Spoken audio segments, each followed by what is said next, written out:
Hi and welcome back. This is going to be a full series on the hands-on use of the Presonus StudioLive AI mixers covering all three models that were produced back starting in 2013. I originally created this series for Group 3 and it's been available there for over 10 years. Well, now that license has expired and I'm going to make it available for free here on the Innovative Gear channel. A 7-part StudioLive series has been available here for years and is easily the most popular content on this channel. So I thought it'd be great to be able to put the entire series here online for free, broken down into chapters.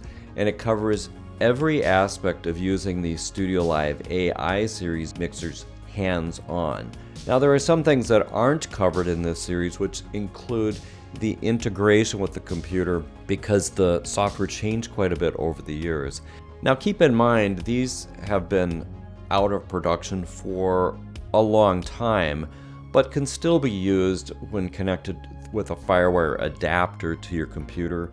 Back at the time, they were also available with Dante or AVB optional cards to connect through Ethernet, and so that might still be an option as well.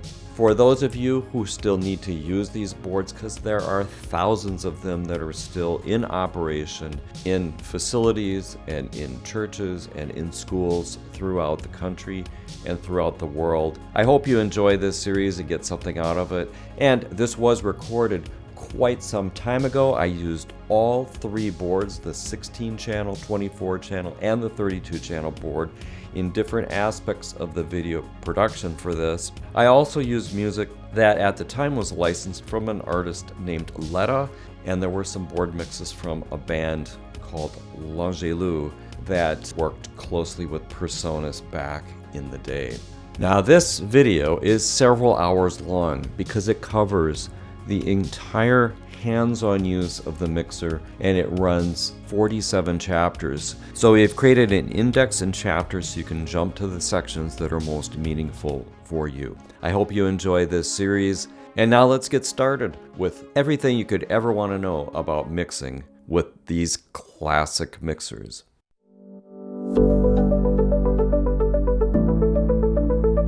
Hi, and welcome to StudioLive AI Explained. In this series, we're going to cover the hands-on, standalone operation of the StudioLive AI series of digital mixing consoles from Presonus.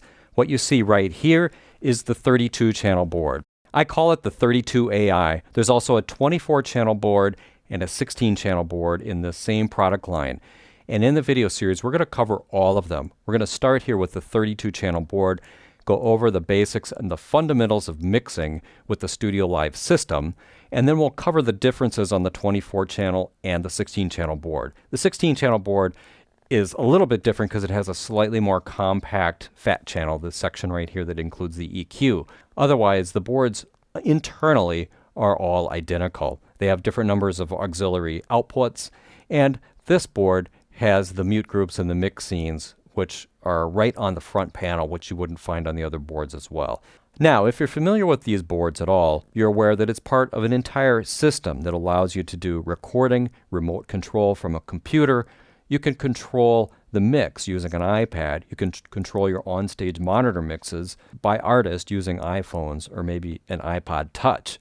Now, the networking capabilities are really important with this board, but they're not what we're going to cover in this video series. We're going to cover standalone functionality, how to use this board hands-on on the front panel, on the control surface, in order to mix the front of house sound for your show. That's the sound the audience is going to hear, as well as individual mixes for monitor mixes. We'll also cover how to set up and do sound checks, how to use the headphones, how to use the built-in effects, and the fat channel, and all of the processing that allows you to have for every channel. There's graphic equalizers as part of the system, as well as comprehensive metering. So we'll be going over all that in this series, and that will give you a good understanding of how to get started with this system. And then stay tuned for future series where we'll cover all the connectivity that comes along with this. So to finish the introduction of this board in the series, let's run a little music through the board, and see if we could put together a simple mix.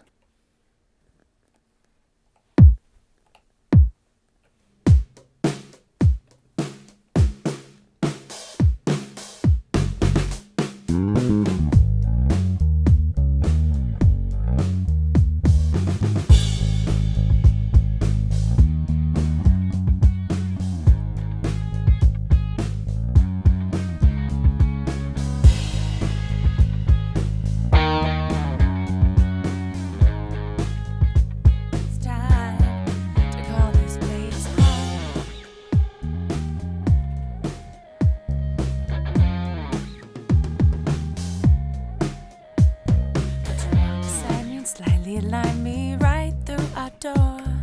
I don't presume that I won't get used to it, no.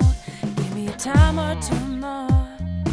Oh, oh, oh, hold my hand. So hold my hand and know that I stand right by your side in all these good and bad. All right, well, that was fun. And we're going to get into a lot more mixing and a lot more detail about how to use this board in the series.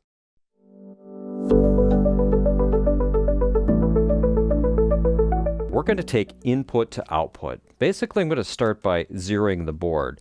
Zeroing the board means just setting all the controls off or to their factory defaults. Well, the first thing we're going to do then is lower the faders.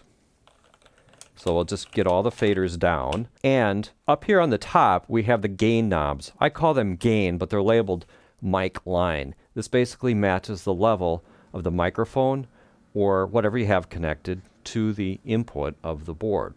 We're going to cover the input channels in more detail in a couple of videos, but for right now, let's just turn all of these off. This is traditionally how you zero a board. Just turn all of the controls to off. I've got the same thing on the aux outs. We're not going to cover them in this video, but they are turned all off. Now when you get to this center section here, all these knobs, you could try to turn these down, but you'll see that they just spin indefinitely because they're encoders. They have different functions, but there's no way to really turn them down. Well, there is. I'm going to show you how to do that right now. We're going to do what's called zero the board, and that means load a preset that basically takes it back to the factory default setting. So we'll just hit Scene, and Scene has a couple of pages. If you page down, you can see page 2. If you page up, you'll see page 1 right here. And really, we're not going to get into the details on this. However, if we hit the button called Recall, which is right here, and we have the scene set to S1, zero out, board reset, that will put all the controls kind of back to a neutral default position. So we're going to do that. So just hit that. And now everything is set back to a default position. Now I'm going to play music back. And before we had the song that I did in the first video, it'll be playing back. We won't hear anything yet.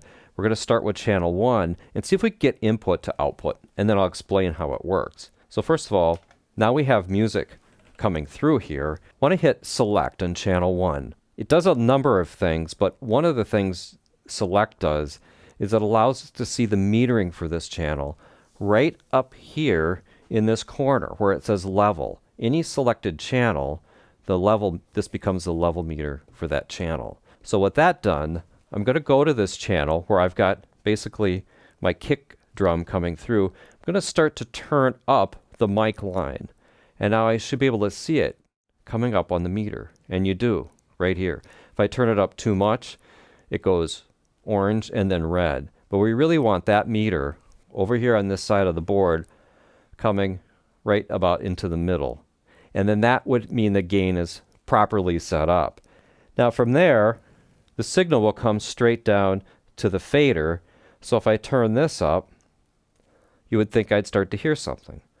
Well, I don't, because we have to turn up the front of house level or the main fader over here. This is the overall output. This is what you're listening to when you start to hear sound, is we're connected to the main out on the back of the board.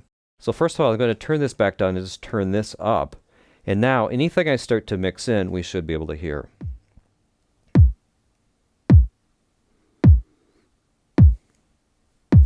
And there you go. We've done input to output.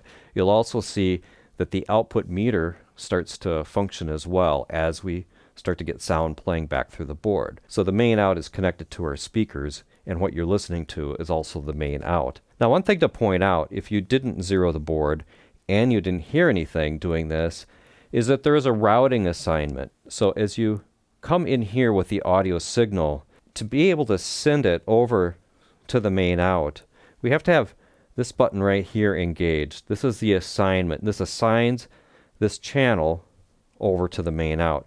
It is possible to turn that off. And so if you're faced with a board and you turn it up and you turn this up, you're hearing nothing, you need to check right here to see if you're actually assigned to the main out. Now there are some other assignment definitions to some intermediate mix subgroups. I'm not going to even talk about that right now, but you'll see that those are possible as well.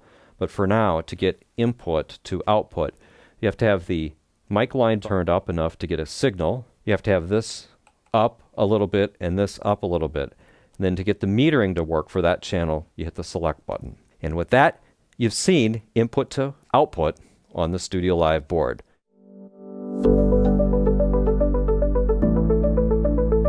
I want to do an overview of this board.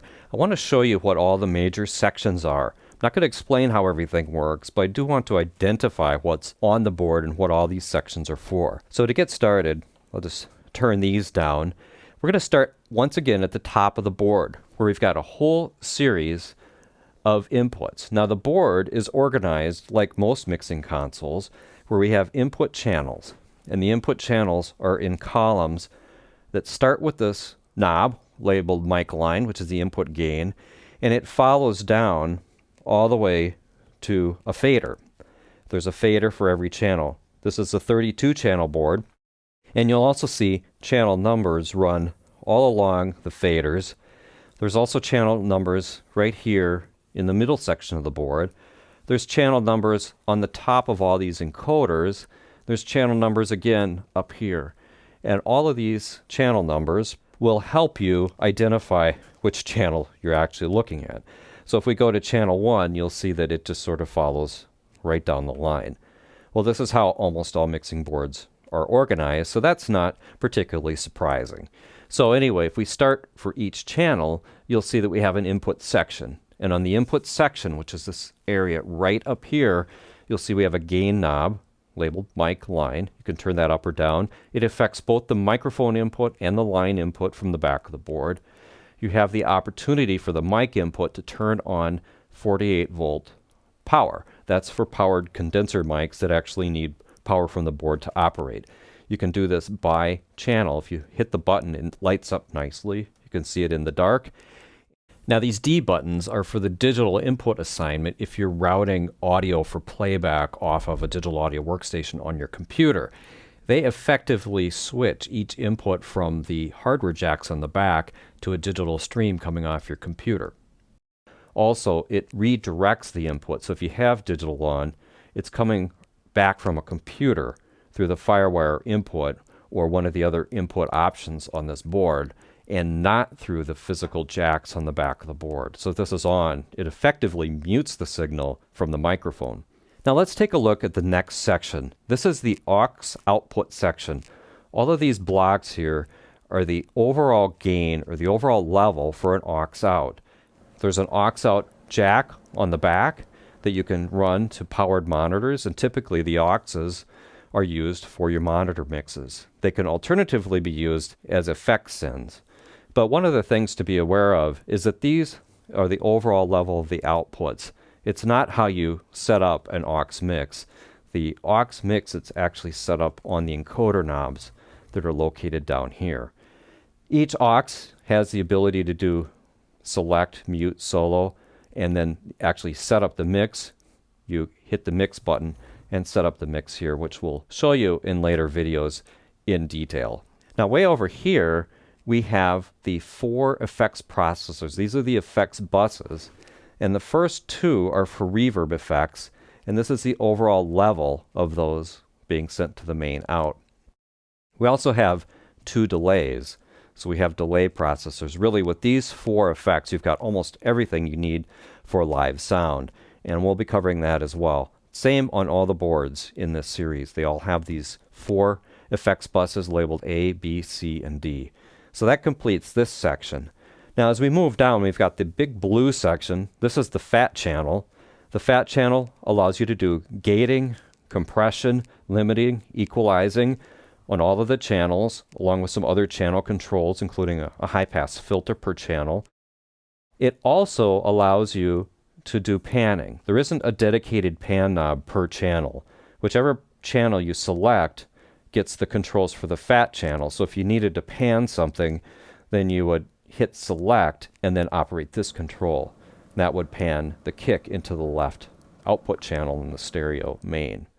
And we'll cover this also coming up as we get into all the various controls on the board. And we also have the ability to do a variety of other things for the channel that aren't EQ and dynamics, but you can assign to the outputs. You can also use these controls to load and store presets for individual channels. Now this section over here is really a continuation, and it's on the 32 channel board only, because the 24 channel board ends right here and the 16 channel board ends right up in this area here. But these are just an extension for the aux mixes. It takes it all the way out to 32. These are also used on the graphic EQs. The mute groups and the mix scenes are unique to this board, to the 32 channel board, and we'll be covering that as well. But it gives you a really quick way to organize a series of mutes or to quickly recall scenes, which is a full setup for the board.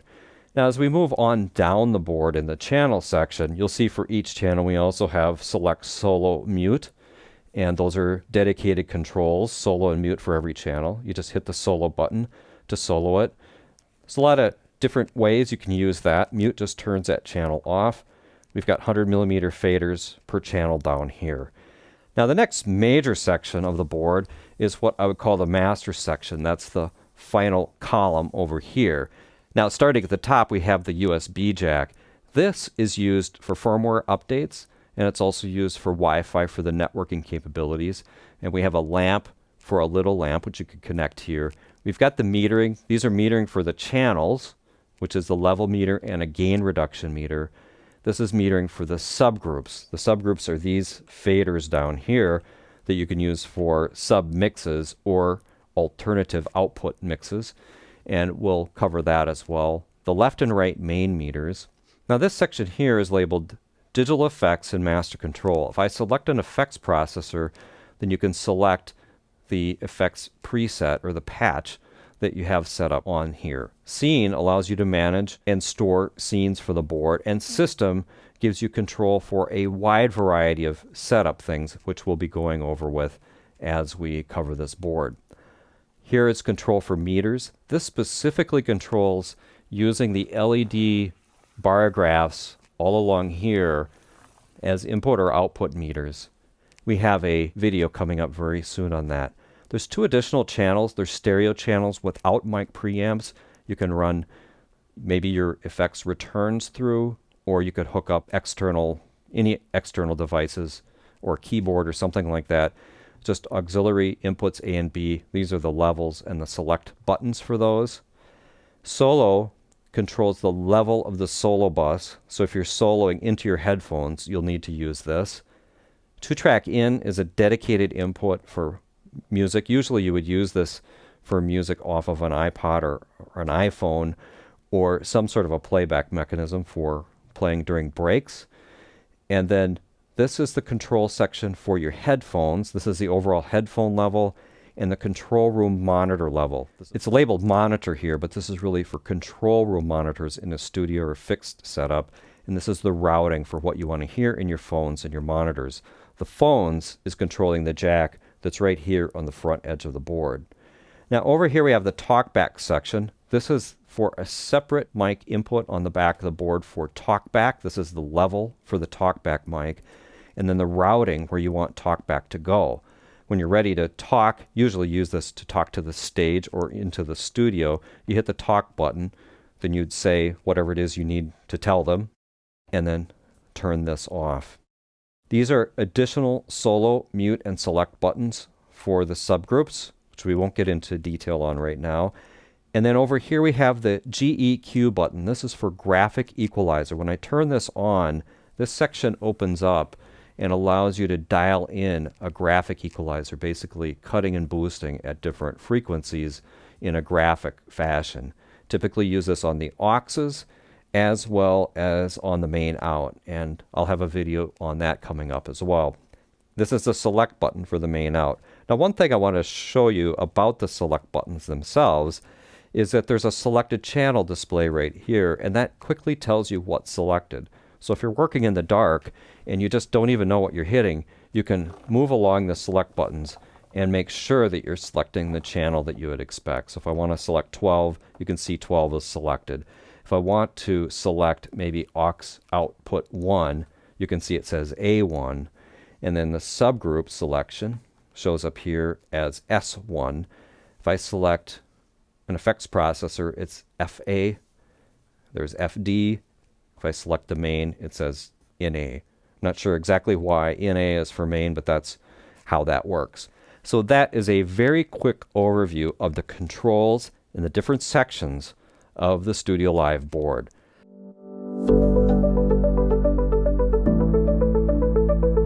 Now in this video, I'm going to focus on input channels, basically how to set up the gain for the input channels and set up the metering. Now, previously I showed you that if you hit select on an individual channel, you can look up here and see the level or the input level for that channel. Use this metering to correctly set the input level by adjusting the mic line knob. Now that's great, but if you're in sound check, you probably want to do that more quickly. So I'm going to review the controls on the input channels, and then I'm going to show you how to use metering in a little bit different way to see metering across all the channels at the same time. So first of all, we have the mic line knob, the 48-volt power, and the digital button, which we don't really need for a straight live sound situation. And I covered that before. Now moving on down, if we look at the dedicated controls, skipping over the auxes and the fat channel, if we look on down here, it picks up where we have a select button. The select button allows us to assign the fat channel controls to this channel. And we have a solo button, which we'll be covering shortly, but that basically allows you to isolate a particular channel into your headphones. And then we have a mute button, which basically turns that channel off. Basically just cuts the sound of that channel so that you can make changes, or for musical situations, if somebody put down their guitar and they're not playing it and you're hearing some buzz, you can just hit the mute channel. And then this is basically how you actually mix the volume in for this particular channel into your show. Let's play back music, and the thing I want to show you about this is that we can look at all the channels all together if we go over here on the meter section and hit input. That sets up all of these. These are all of the LED bar graph displays as input meters. So I'm going to play back the song, and now I'm going to start adjusting, and I can adjust the gain for all of these. Now this is typically what you would do in sound check, is to set these up to where on the loudest parts, as you're doing testing 1, 2, 3, you're getting an excursion on the input meter kind of right into the middle section here. And with this illuminated over here on the meter section, then we've got basically what I would call, you can see that's too hot there. You can see that we've got basically what I would call a meter bridge. And now I can go through here and start dialing up all of these. And then we can fine tune them a little bit. Areas where we've got a pair, like on this loop, then we want to balance these off to where they're set about the same. Here's the overhead mics. Those look really good. Here's room mics. You can get those set about the same. And you'll see if you got similar kinds of mics, depending on what the source is playing, then you'll have similar levels. This is the snare, top and bottom. And that's kind of how you get a basic setup going. And you can always tweak that after the fact by hitting input, and you'll see the input level across all of these. I've got 24 tracks of sound playing into the board right now. That's why we're not seeing anything out in this area. Now, if I hit select on a channel, I can also check the assignment. If I want to mix my faders to the main output, as I said before, I could just check with select across all of these, and you can see each time I hit select, the assignment is set to main. if I had one where it was off, then I would discover that it's off. No sound is going to go through if nothing is assigned right here. So with that done, I can turn this up and I can start to actually mix the song.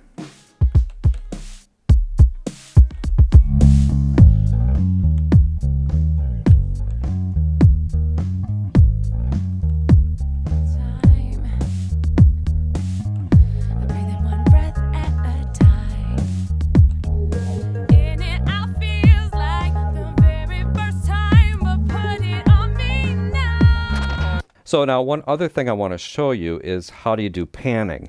The input channel dedicated controls don't include a pan. The pan control is right here on this knob. So if I take something like my overhead left and right, I select the overhead, and then if I want to pan this left, while it's selected, I turn this pan control over to the left. This look is for full left. And then if I want to pan the other side to the right, I'd pan it like this. And I can set that up for all of them quickly that are left and right pairs that way.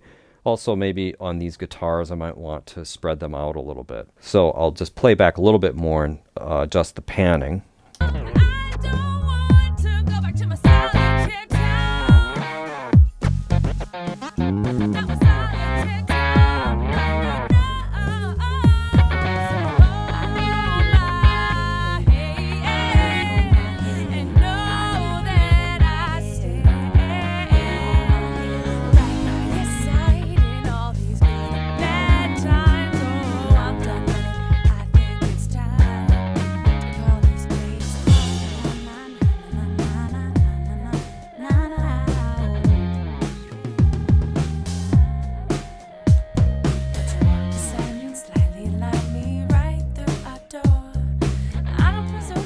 So those are all the basic controls in the input channel. Now, you probably wondered if you're assigning something to the left and right channels, maybe you could link these together. Well, that's possible, and we're going to cover that in the next video.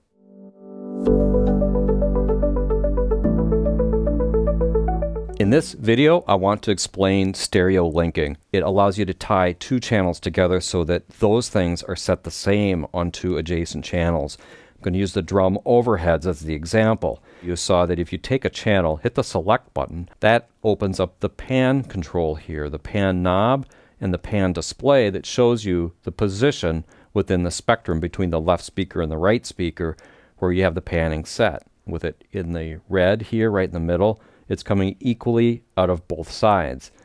Here, it's set to the right. Now, if you had a stereo pair, like drum overheads or maybe a keyboard that you want to split and pan left and right, then you would hit select, pan it left, hit select, and pan it right. If you applied EQ to that, so let's just apply EQ to the left side using the fat channel. To use the fat channel, you hit select, and then you can use any of these controls on the fat channel. So we're going to roll off the lows here on the drum overheads. I'll turn up the main and actually do that.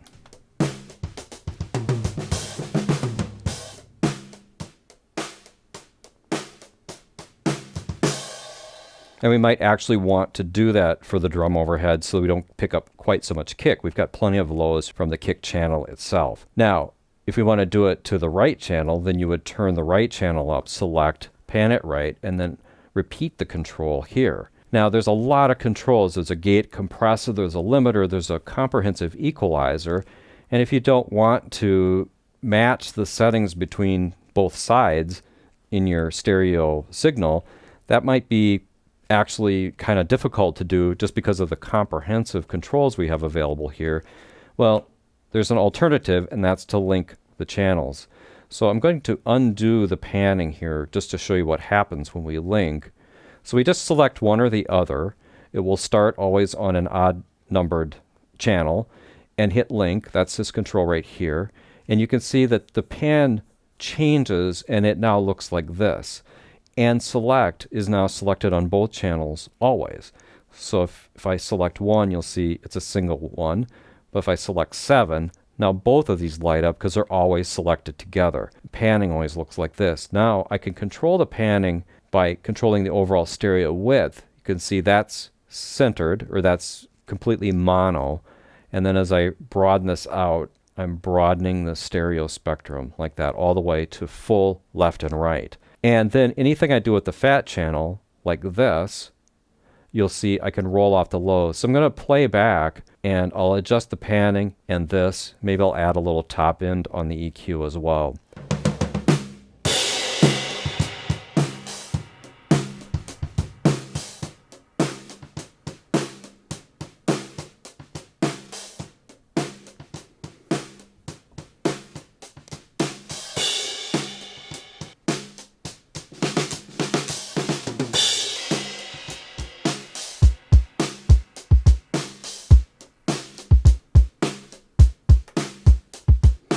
All right, so basically that's how that works. It's a real time saver.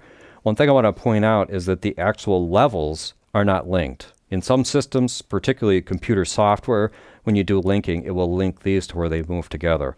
I'll play back and just show you, you still have independent level controls even when they're linked.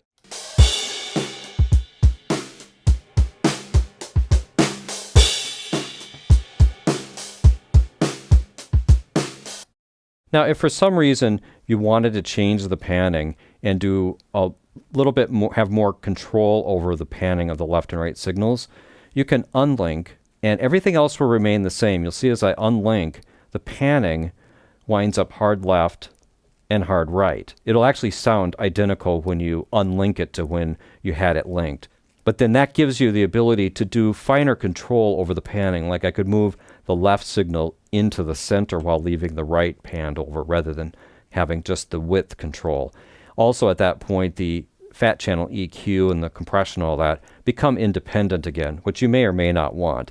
But the big advantage is if you want to adjust the panning, you can unlink it, and then you've basically copied the setting between the two sides, and then you can adjust the panning appropriately. So I'll link it, I'll play back, unlink it, and show you how you could adjust that panning.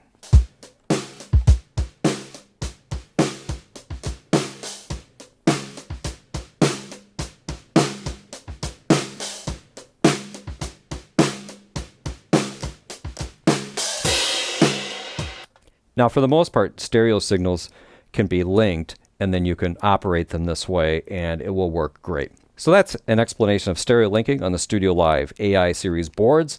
We'll see you in the next video.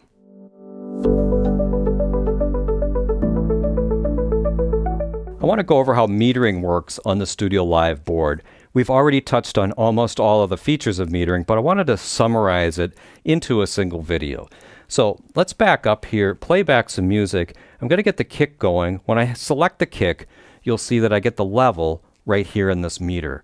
Now the next meter over is for gain reduction. If I dial in a little compression on that channel or limiting on that channel, you'll start to see the gain reduction coming in from the top. And that means the signal's being actually turned down. When it hits a transient going above the threshold, you'll see the level coming down. And how much it comes down is reflected on this meter right here. Now the next group of meters are for the submix buses. Those are related to these faders right here. That topic we'll cover in a later video, a little bit later on in this series, but for now we won't cover that. And as I showed you before, this is the main output meters. So if I play back and set up a mix, one thing I wanted to show you is that this comes after this fader. The input meter is not dependent on the position of the fader for the channel. If I turn this down, you'll still see the metering. I'm just going to turn that compressor off because that's input metering we see for the channels. But for the main, it's output metering.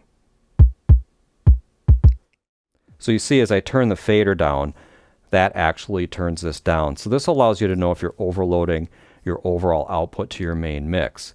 With that, we've covered all of the metering that's up in this area right here. Now, as I showed you before, all of the LEDs on the fat channel and out into this area, these LED bar graphs can be used as meters. And that's controlled through this meter section right here. If I hit input, then you'll see these all become input meters all the way across the board. So if I pick something like my snare channel on 2 and turn that up, you can see that this shows I'm actually overloading that input. Now, typically, you want to have these set up where this indicator is coming about halfway up on this scale. And you'll see that whichever channel I have selected will also be shown here. So if I wanted to show this channel in both spots, say I select my snare channel, you'll see that it shows up here. If I hit input again, then you'll see this should be matching what I have up here for the selected channel. So that's how you do that. Now if you wanted to see the output following the meters, that's the next button over. So that should turn all these off. This still stays on because I've got this up a little bit. And as I start to turn these up, you'll start to see what my mix looks like. So this is really indicates the mix post faders. Now this button labeled GR is for gain reduction. When I turn that on, I will see the effect of compressors and limiters across all of the channels up in the display area here. Now right now I've got no compressors engaged. Let's go back to the kick channel that we were using before and let's turn the compressor back on. When I do that, you can see gain reduction is indicated here. Now if I turn on the full gain reduction view, you'll see that gain reduction is showing up right here. And if you have a lot of the compressors engaged, then you'd start to see that. That's very helpful as you start to work with and learn how the compressors work. Now there's another view for the aux channels. All of the aux outs have metering as well. We'll cover as we get into auxiliary outputs. And then we have fader locate that allows you to restore the position of these faders when you recall a preset. And with that, we've covered all of the basic metering on the StudioLive board.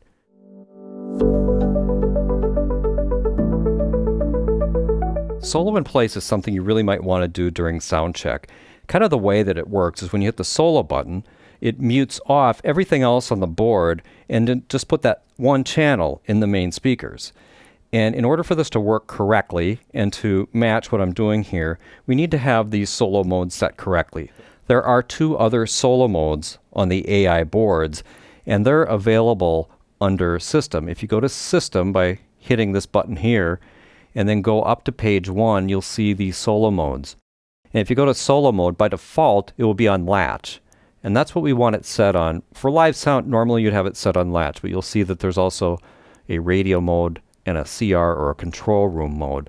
But for right now, you'd want that set on latch. And if you have it set up that way, then this section right here, which is the solo bus, the pre-fader listen, and the solo in place button, relate to how the solo is going to work. But it's really simple if you're in solo in place. You hold down solo in place for a few seconds, and then it comes on with a bright light like this. And when you're in that mode, if we go over here on a channel and hit solo, all of the other channels on the board mute. That means they don't play. You just isolate the thing that you have soloed. Now you could solo something else as well, so you could have more than one thing soloed at the same time. But in general, it will take that and send it to the main. The solo bus level here and the PFL don't do anything with solo in place. So you don't have to worry about that for this video, only this button right here. So I'm going to turn this off, play back, and I'll show you how this works. Presume that I won't get used to it, no. Give me a time or two more. Oh, oh, oh, hold my hand. So hold my hand and know that I stand right by your side in all these good and bad times. Oh, I'm done right. Now, when I turn solo in place off, you'll notice when I hit solo, you don't hear anything. And that's because what you're hearing is the main out on the back of the board. It's the main out. When the solo in place is off, you're probably going to be monitoring the solo bus through your headphones.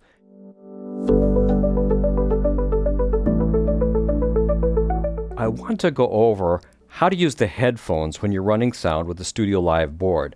And there's two common things you'll want to do. Hear the main mix in your headphones, just so you can get a second listen if it's really loud in the room. Sometimes headphones help to isolate and let you hear what you're doing in the mix just a little bit as a second check.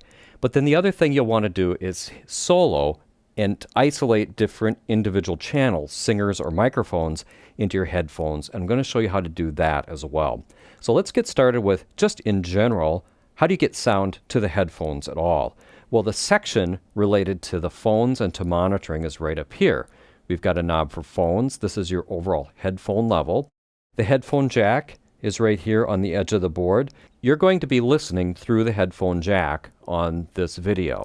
In order to get anything through here, we'll need to hit main. What this does is it routes the main to the headphones. I'm going to play back and show you that this will then control the headphone level.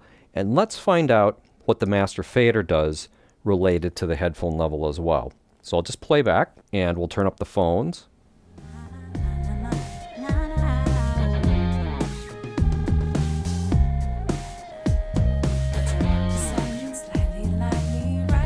All right, so what I wanted to show you is that the headphone level is pre-fader. So you can listen to your main mix even when it's turned off. That way if you're queuing up something you're listening before the show even starts, you can be listening in the headphones, then bring this up separately. But this does not affect the phone level. This affects the phone's level right here. So it's a separate level specifically for your phones. So that's the standard scenario. You'll also notice that you can route the tape, this tape input to your headphones, and you can route the solo bus. This is for a digital return if you have something coming off the computer to support the show. As I've said, we're going to cover that in detail, but not in this series. We're going to cover that in the future. So this is just a digital input. You typically are going to want to have that turned off for standalone mode.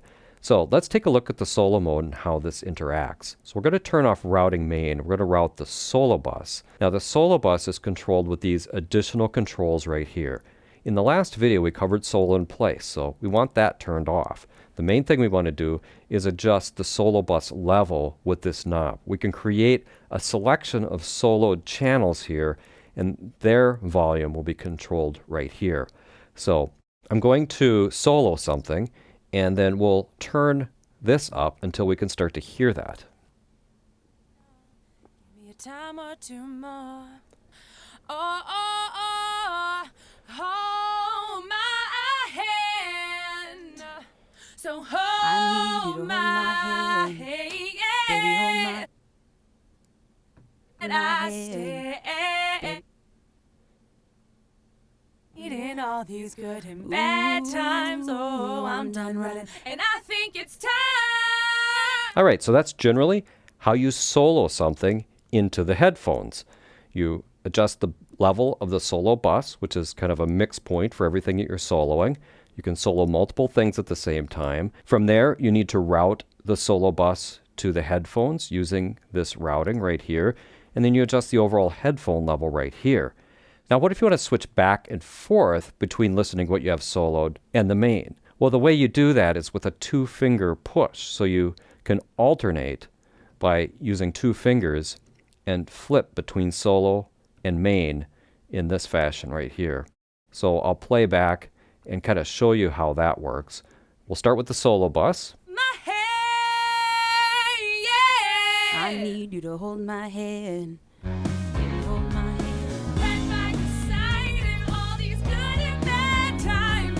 Hold my hand and know that I stand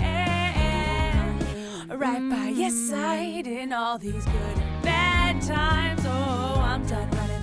I think it's time to call this place home. All right, and that also shows you how you can adjust the relative level of the solo bus with the main using this knob right here. So I was turning that down to try to get a more comparable volume between what's coming off the main and what's coming off the solo bus.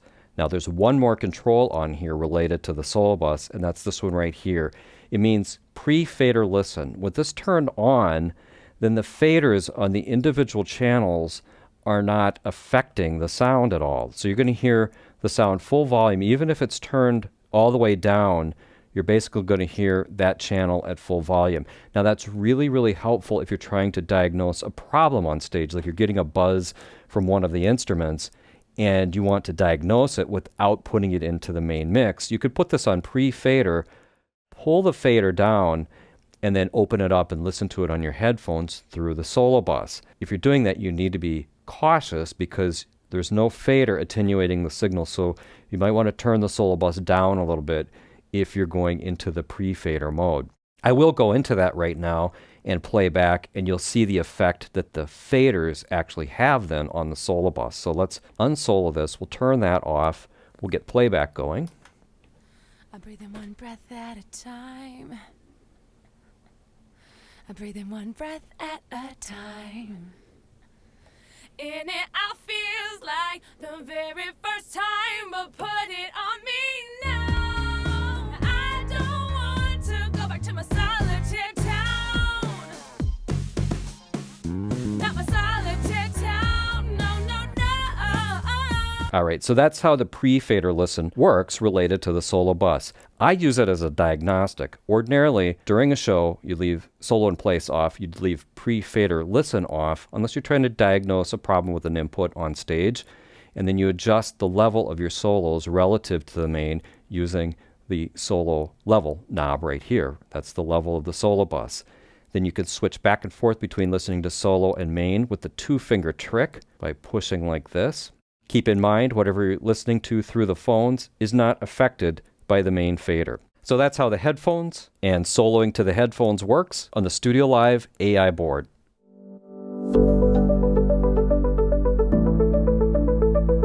I want to show you how to mix monitors using a StudioLive board. This video is shot using the 24-channel board, and it has 10 auxiliary outputs. Now for each of the auxiliary outputs shown in this section here, we have a corresponding jack on the back of the board.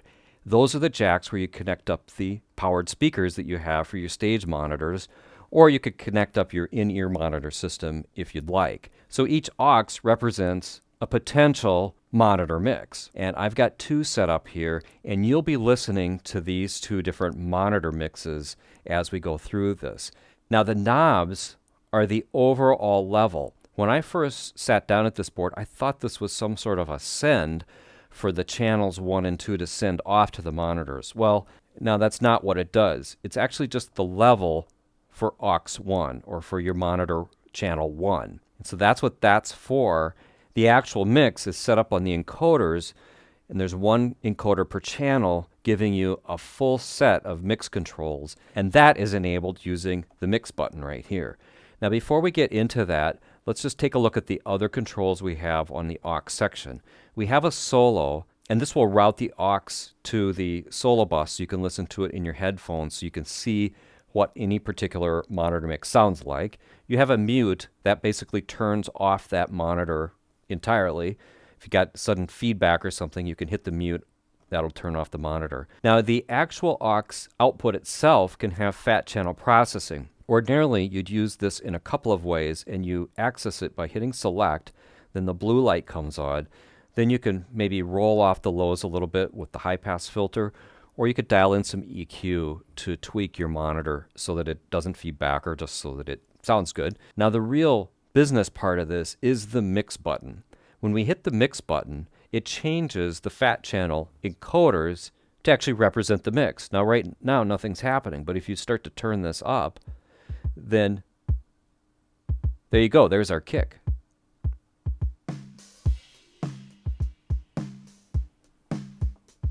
Oh, I'm done running. I think it's time.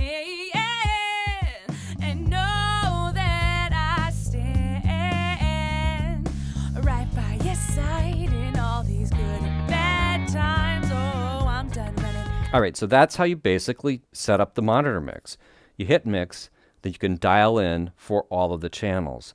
Now one thing that I find that makes this a little easier if you have a lot of monitor mixes is to actually duplicate your Scribble strip that we have down here at the bottom of the board. If you duplicate it up in this area here, it puts it right next to these. So if you're at a fixed installation, you're doing this, or you're working with a regular band that, it's a regular gig, then adding that other level just makes it that much easier. So I'm just going to show you what that looks like. So then what I'll do is move this up, and it'll cover up where it says control, but I label my monitors right up in this area here. I just leaned on that mix control, and then I just duplicate this onto some artist tape, and I just did this away from the board. I just took the other Scribble strip and just laid it up over there and quickly duplicated it. Now I can see what all of these are. It makes it so much easier to dial in the monitor mixes. I like to leave this area clear so that I can see aux 1, aux 2, aux 3, etc., because that tells me exactly what jack I'm connected to on the back of the board for quick diagnostics. So that's kind of how I use that. Now let's take a look at the mix button again. This is a 3-position button, or it's a 3-state button. If I hit it one more time, it goes into this mode where I've got all these double lights. This just basically means I'm in a mode where these do something new, where I can mix in some more stuff, and these do nothing. Whenever you see this dual LED, you can just imagine that these controls are kind of X'd out. They don't do anything.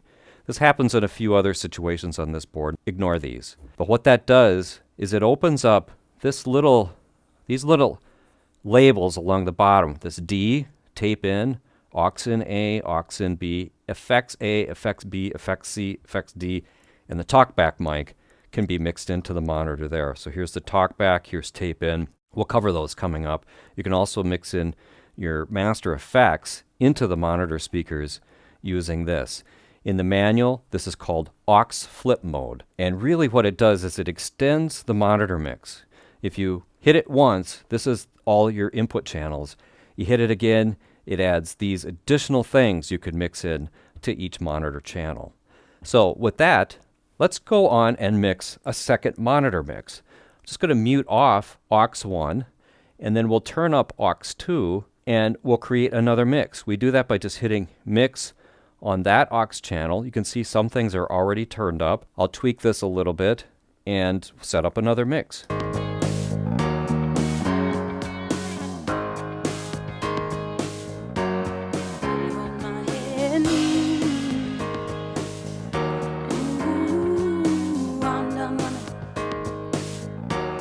Baby, hold my hand. I need you to hold my hand. Baby, hold my hand. Ooh, I'm baby, hold my hand. I need you to hold my hand. Baby, hold my hand. All right, so I dialed that up maybe a little bit more like a background singer would like. There's no guitar in there, but a little bit of piano, a little bit of synth. Of course, you'd probably want the lead vocal in there as well. So that's the basic way you mix the monitors. Now, there's one more detail about mixing monitors that has to do with the actual fat channel processing that we use on the individual channels. Any individual channel can have the high-pass filter, the gate, and then the compressor, limiter, and equalizer applied. Now, sometimes in the monitors, that might lead to a situation where you could feedback. Too much compression or maybe too much high-end or something could lead to feedback. So you have a choice of whether you want this in the monitors or not. And you can select how it works for each auxiliary output. Now, the way you set this up is to go to the LCD screen in the Master Control section, hit System, and find page 4. Just page up and down until you find page 4. Then for each auxiliary output, aux 1 through aux 10 on this particular board, you have a choice of 3 settings, pre-1, pre-2, and post. Now, post is typically used for effects, for sending to external effects, because it comes after the fader. That's not typically what we would want for monitors. For monitors, by default, we select pre-1. And I would say most of the time for stage monitors, wedges, normal monitors, you would use pre-1 for your monitors. Now, pre-1 means it goes through the high-pass filter and the gate of the fat channel. Now, if we select pre-2, we use the entire fat channel, the high-pass filter, the gate, the compressor, EQ, and limiter. That's what pre-2 is all about. Now, normally I would use pre-2 with in-ear monitors because adding additional dynamics and EQ to in-ear monitors is very unlikely to cause any feedback problems. So if you're just getting started with this board, it's advisable to just set these all to pre-1, except for ones where you're sending off to rack effects, then you would set those to post. And with that, we've covered the basics of how to mix monitors on a StudioLive AI board.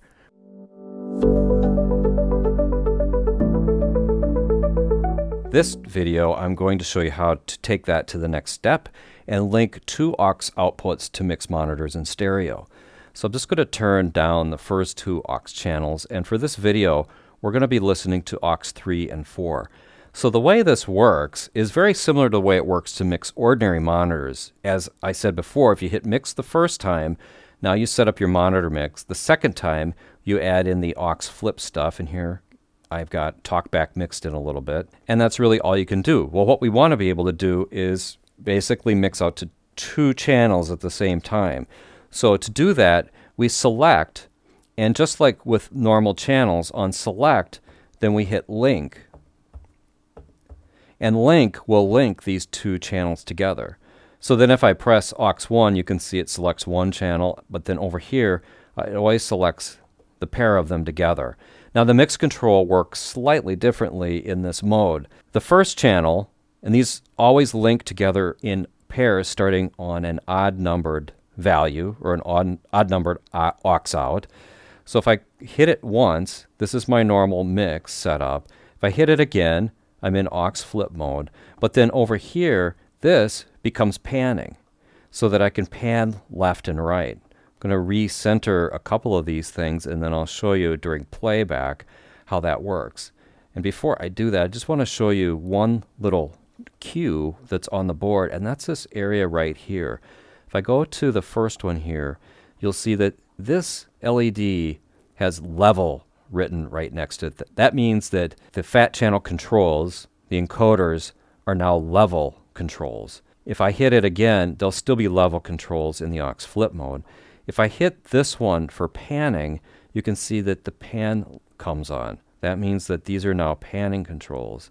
And then if these are off, then it's a normal fat channel. So I've got the fat channel set up for aux 3 and 4. So this is pretty important in indicating what state the encoders are in at any point in time. That can also help you in the dark. It also is pretty easy to overlook that that's there. So now I'm going to playback and do a little mixing, and you'll see how this works with these linked.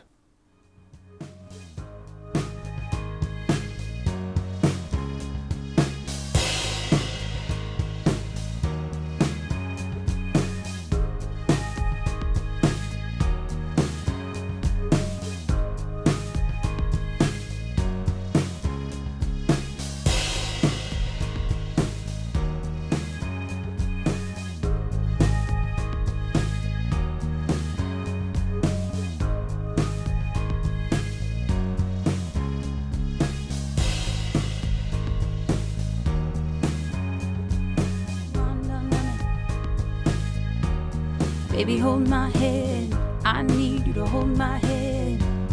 Baby, hold my hand. Ooh, I'm done running. And that's how it works. That's how you set up a stereo mix in your monitors using the StudioLive board. You link the two channels together, and just to review, you do that by hitting select down in the fat channel area. You turn on or off stereo linking. Then the first or the odd numbered channel mix button becomes your mix, your monitor mix using the encoders.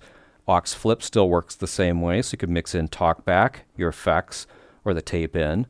Then over here on the second or the adjacent channel, this becomes a pan control. So when you turn this on, the pan indicator indicates here, and then if you turn it up, you're panning right, and if you turn it down, you're panning left. That's also indicated in the light blue indicators along here, the light blue lettering. You can see it says R here and L here, which shows you the direction of the panning.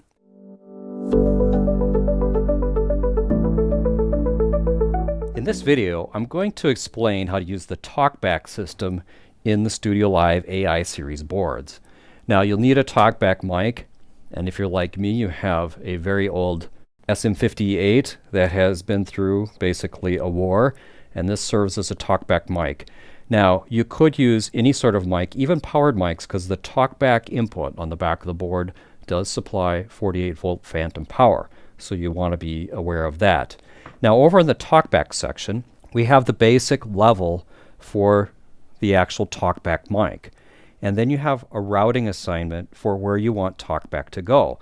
Now, typically, you use this Talkback channel to talk to the artist on the stage. If you're in a studio recording setup, you might use it as well. And it gives you the ability to temporarily turn on a mic and send it into the monitors. So typically, you're going to assign this to your stage monitors. You can see the assignments here are in pairs for the first two. This will route Talkback to auxiliary 1 and 2. This routes it to 3 through 8. So 3, 4, 5, 6, 7, 8 all get routed with this one, and then 9 through 14. Now, it's a little bit different if you're on the 16-channel board. They're in pairs because there's only 6 auxes. So then you have pairs 1 and 2, 3 and 4, 5 and 6. On the 24 channel board, you'll see these buttons labeled as 1, 2, just like on this board.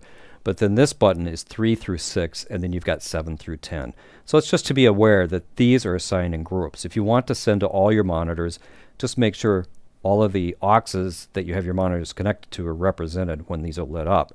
You could leave those engaged if you're actively using Talkback. You can also route to the main. So if you're doing some sort of a public announcement, you can hit this and then talk back to the main. I wouldn't say that I would typically do that. For an announcer mic, I would usually use a channel if you have a channel available. So I'm going to turn that off and use the typical Talkback setup. Now, when we're ready to talk to the stage, we engage talk with this bright red button like this. Talk and say what we need to say, and then turn that off. Now, before I demonstrate this, let's just take a look at the actual aux channel. Now, we explained how to use aux outs in the last video. So we're going to use aux out 1. If we go into mix, this is the mix, as we explained. If we hit mix the second time, we go into the aux flip mode, which opens up these additional things that you can mix in. And you'll see right here, Talkback. So we need to have the Talkback level turned up, or the artists and the musicians aren't going to hear anything when you say your important announcement. So with this turned up, we're listening right here to the aux out as we were in the last video. I should be able to take my mic here and we should be able to hear it as we talk back. Now right now we don't because there's nothing happening, but if I enable talk and tap on that, you can see that that works. And I'm going to mute my voiceover mic here and talk into it. Yeah, can you turn the guitar amp up? Yeah, I'm not getting any guitar. Yeah, turn that up. Great, thanks. And that is something I probably never said in a live show. One of the things I want to point out with the assignment, if I assign to aux 1, 2 like this, and I go here to the second aux out, and I go to the aux flip mode, you can see that I could still adjust the talkback level per mix, per aux out separately. So I could have it way up in this monitor, and I could have it down a little bit more in this monitor. So if it's a different kind of system or different kind of monitoring system, you can adjust that to match. So we'll do one final demo of Talkback. Thanks for watching, and I'll see you in the next video.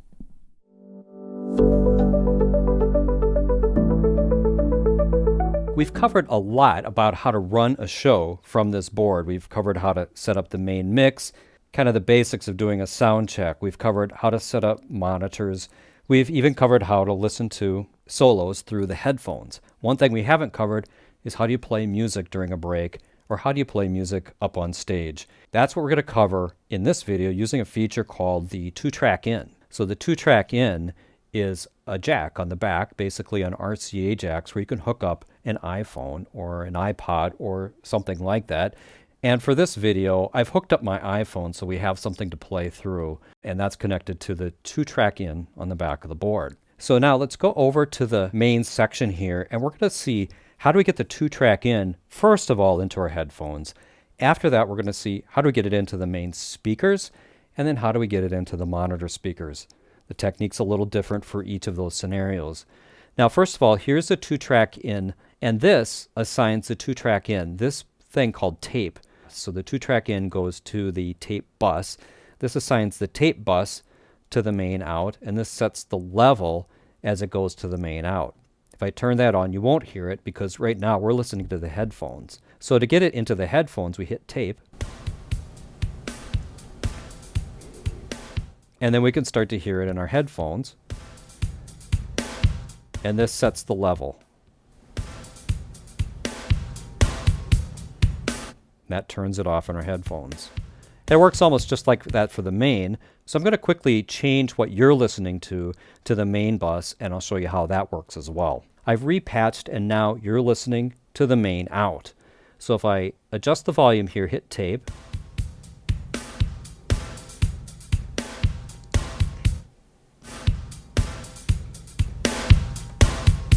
so that's really the summary of how you get your background music going or your break music going during a show. Now, there is another scenario where you might want it in the monitors because somebody invariably brings a tape in or brings something in on their phone and they want to sing during the break, particularly if they're playing at a wedding or some sort of a party, somebody is going to want to do some kind of karaoke tune between when your real band is playing. So anyway, in that particular case, you might want to get their background music also going through the monitors. So next, I'm going to repatch the output so you're listening to monitor 1. Now you're going to be listening to what's coming out of aux output 1 on the back of the board. That way, as I mix the tape or the background music in, you'll be able to hear it as I adjust the tape in control. So first of all, on this channel, which is connected to monitor 1 up on stage, which is aux output 1 on the back of the board, we hit mix twice. Once to go into the normal mix mode for all of our channels, and then a second time to go in the aux flip mode, which gives us the extended things we can mix in, like the talkback mic and now the tape.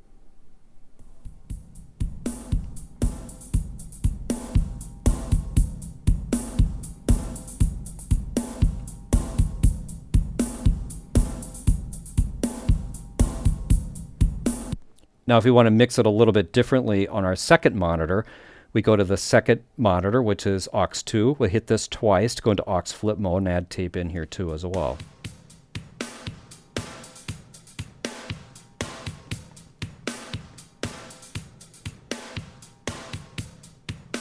So we'll go back to aux 1. I want to just show you something over on the main section. Is that this level over here for the 2-track in, it has no bearing on what's happening in the auxes, on the aux outs. The 2-track in or the tape bus is controlled entirely from this parameter right here in the aux flip mode.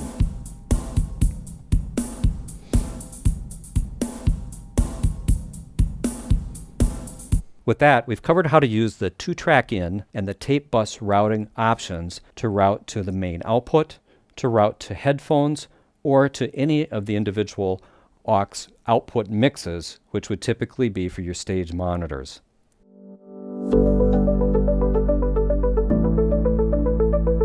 In this video, I'm going to talk about Scribble strips.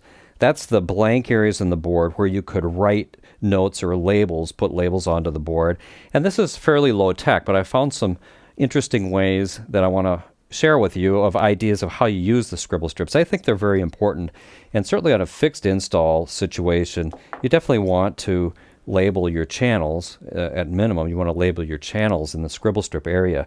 I just want to point out how this works. I'm using artist tape, and I have P-Touch labels over the artist tape. That allows me to easily pull these on and off in order to change them if I'm changing from one band to the other or another setup to another.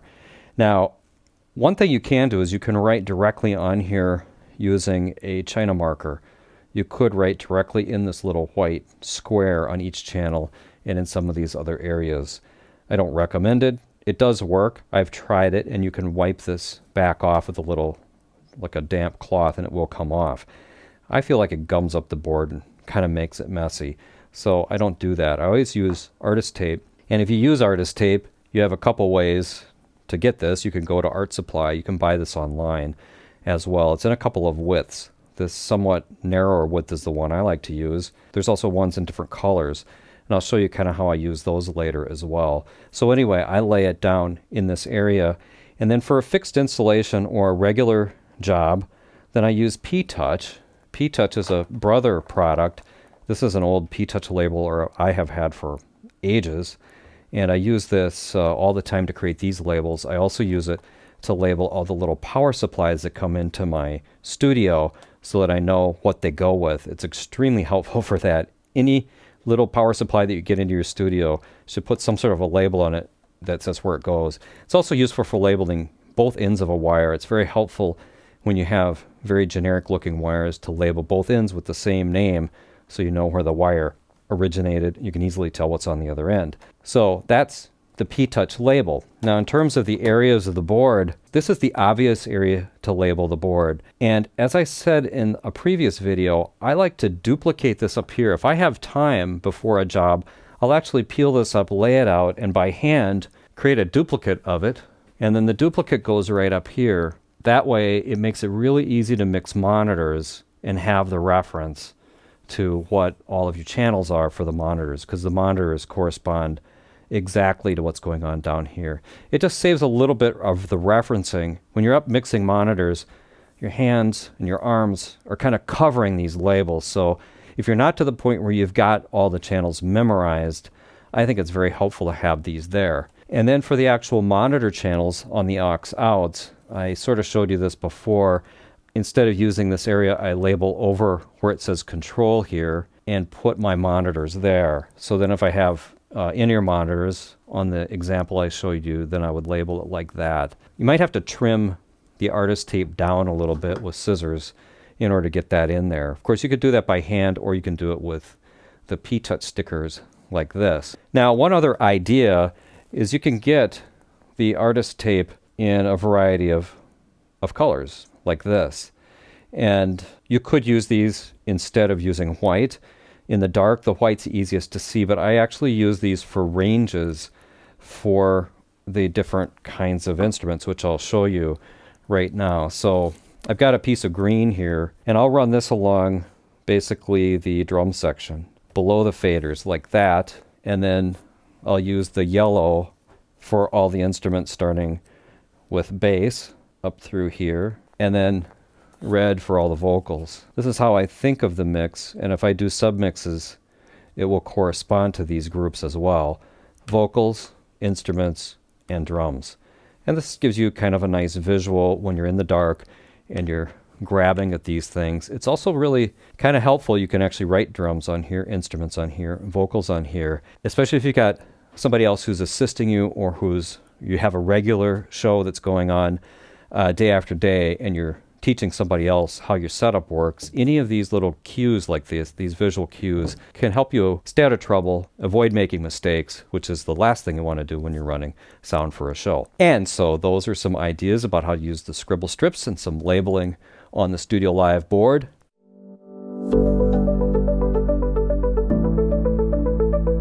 In this video, I'm going to introduce the Fat Channel. The Fat Channel is so well known for this board that if you bought one or you use one, it probably needs no introduction. The only interesting thing about it is it doesn't actually say Fat Channel on the board, so this area is not labeled. But the blue section right in the middle of the board, front and center, is the Fat Channel, and it's most famous for being able to add all of the dynamics and EQ to each channel of your mix. Now you can also add it to the monitors. You can add it to the mains and the subs. Almost everywhere that you see a select button, you have the opportunity to add some level of Fat Channel processing. So I'm going to select channel 1. Now that opens up the Fat Channel to channel 1. Now if you take a look at it, it's set up in a series of modules. It goes into a high-pass filter, and the signal flow you can think of going left to right across the channel. So it goes into a high-pass filter, and then it goes into a gate. This button right here that says Digital Output Post EQ Dyne, we're not going to worry about that. That is related to recording through the board, and we're not covering that in this video series, but stay tuned, we'll get into that in a later series. So it goes into a gate that lets you gate off extraneous noise or cut the signal out when no instruments are playing. Each of these sections I'll have separate videos on to show you what all these controls are for. This is a full professional quality gate on this board. This is the 24 channel board. The 32 channel board has an identical Fat Channel. Now if you're on the 16 channel board, the 1642 AI, that one has a slightly reduced gate, actually a very simple gate, and a simplified compressor. Actually, all these controls are simplified a little bit. Don't worry about that. I will also show you how it works on the 1642 as well. Now it goes through in this direction. If you don't know how to use a gate, or you don't need a gate on the channel, just leave it off. Each module has a button to turn it on and off. Same thing for the compressor. You can engage or disable a compressor. And there's a limiter, a very simple limiter. On this board, it's got just a control to set the ceiling level of the limiter. If you don't know how to use it, then you can just leave it turned off right here. The 16 channel board, it's just a button. You can just turn it on or off. Anyway, it's a very effective limiter. Then we get over to the EQ. Now the EQ, along with the high pass filter, are the most commonly used things, and you'd find them in boards of all price ranges. So even if you've used the simplest analog board, it probably has an equalizer. So if you want to use the equalizer, then you can just actually enable it by turning it on, but then you'd need to also turn on all these other controls. Maybe not the shelf, but I think for just basic EQ, just light them all up like that. If you want to add a little bit of highs to the signal, then you could come over to the gain knob on any of these bands, high, add a little highs. If you want to boost the lows a little bit, you go over here to the gain knob, boost the lows a bit. Want to take out a little bit of boom in the mid-range or the low mids, you just dial that back a little bit. That's kind of the really simple view of how to use the equalizer on here. Of course, you can turn it on or off to see if you like the changes that you made by boosting or cutting. Now, what if somebody came and twisted all the knobs and now you have no idea where these things should be set? Well, there's a really cool feature that's been added to the AI series boards. Over here above the tap button, it says null. If you hold down tap and then you turn any of these knobs, it will set them back to their default position.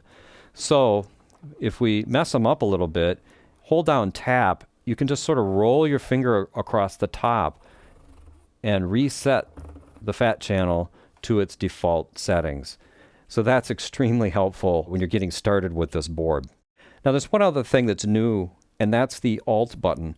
If you hit Alt, then you get an alternative setup on the entire fat channel for whatever channel you have selected. Right now I've got this set up on kick. This is the A setting, but if I go to B, then I can set up a different fat channel, like maybe I'll boost this a little bit, maybe I'll turn on the gate or something like that. Then I can go back and forth between two different settings. So I'm going to play back a little sound, and we'll actually do that with the gate.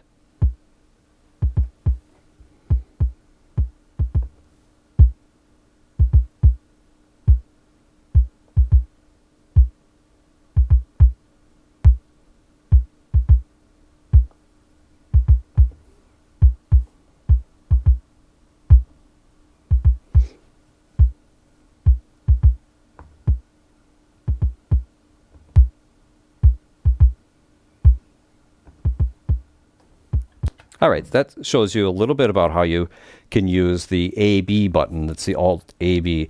And really, it just gives you the opportunity to set up a whole different fat channel setting. When we get into presets, you'll see how you can load different presets into the A fat channel or the B fat channel for any of the channels.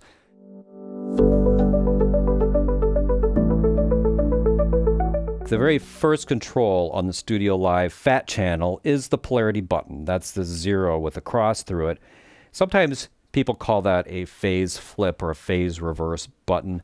That is a little bit of a misnomer. What Polarity does is it takes the waveform. If it's going positive, it goes negative. It's sort of like reversing the wires in a microphone cable would actually cause two similar mics to be out of phase with each other. So if you mic the same thing with two mics that are out of phase, you get a kind of a hollow canceling kind of sound. Well, in live sound, there's one application that's probably more common than any other related to this, and that is when you're miking a snare drum. So on a snare drum, you often will mic, with a similar mic, the top head of the snare drum is kind of your main mic, and then you go up under the snare drum, and the mic on the bottom is facing up at the other mic, and that effectively puts them 180 degrees out of phase, meaning the polarity is opposite between the two mics. So the most common application of phase reversal is to flip the phase of the bottom mic. So if we select the bottom mic of our pair, we have the top mic and the bottom mic in our song here, and we hit the Polarity button, then usually you sort of try that and see if it sounds better. Unless you've flipped the Polarity in hardware using a special cable or a box, then it will often sound a lot fuller when you flip the Polarity of the bottom mic. So we're going to play back the two snares. I'll try flipping the Polarity button on the second one, and we'll see if it sounds better or worse.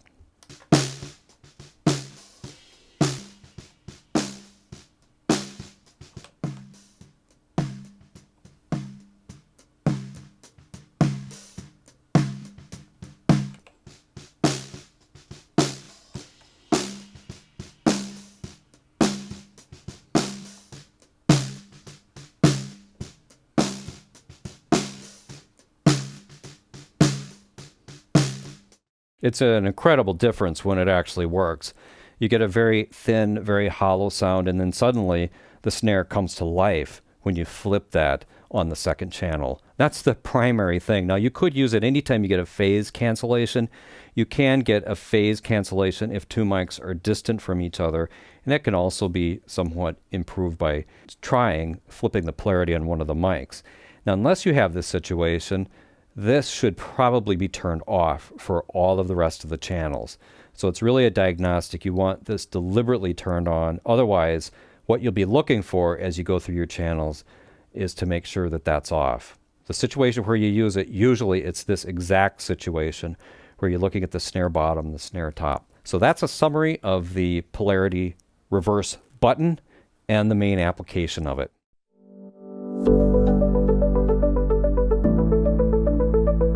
We're still talking about the fat channel on the StudioLive AI series boards. There's one control all three boards have in common, works the same way, and it is the most essential control on the fat channel. I couldn't mix a show without this control, and it is the high pass filter. It is also very simple, one knob control. You can turn it up or down, and basically you're choosing a roll-off frequency. If I choose 240, that means that I'm rolling off the lows below 240. So that's extremely critical because in a live sound situation, managing the bass, managing the low end, and having it not get out of control is one of your jobs as a sound person.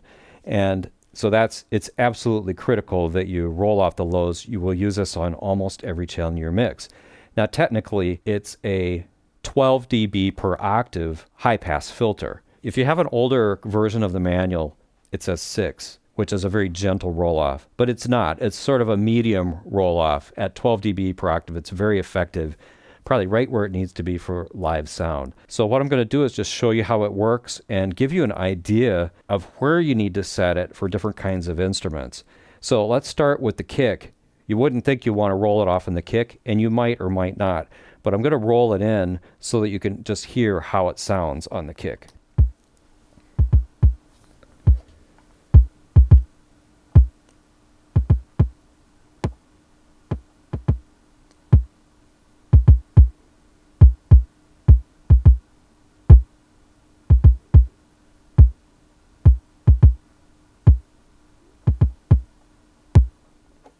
All right, so in your show, because the kick is actually playing live into the room, you could actually roll off a little bit on the kick as well. You might want to roll it off down here at 40 or 30 or something like that to control boominess and keep your bass under control. On the snare, it's even more useful because the snare mic is often picking up other drums. So let's select number 2, which is our snare channel.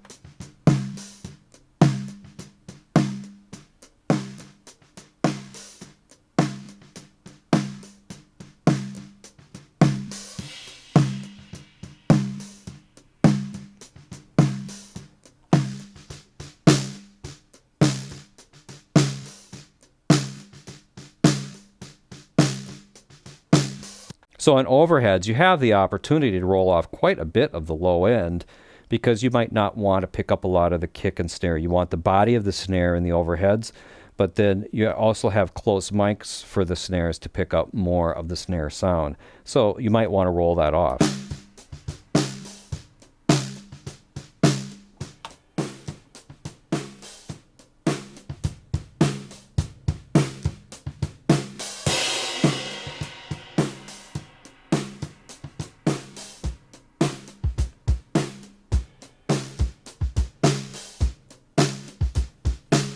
So we can do a lot of tailoring of our overall sound using just this single control.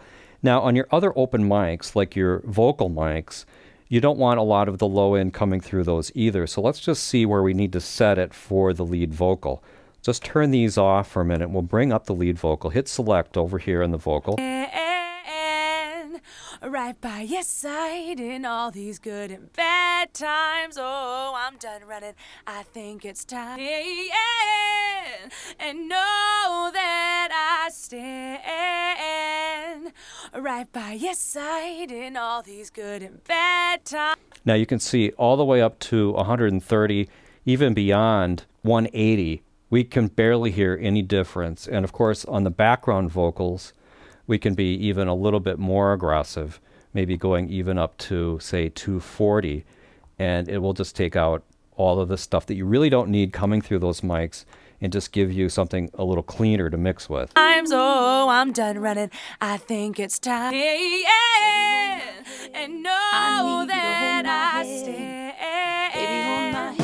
right by your side in all these good and bad times. Oh, I'm done running. I think it's time. And know that I stand right by your side in all these good and bad times. Oh, I'm done running. I think it's time. All right, so those are just some examples using the high pass filter. You can use the high pass filter pretty aggressively across the board on your mix, and it will really help tighten things up, especially if you're in a smaller club situation and you're acoustically getting a lot of low end from the stage anyway.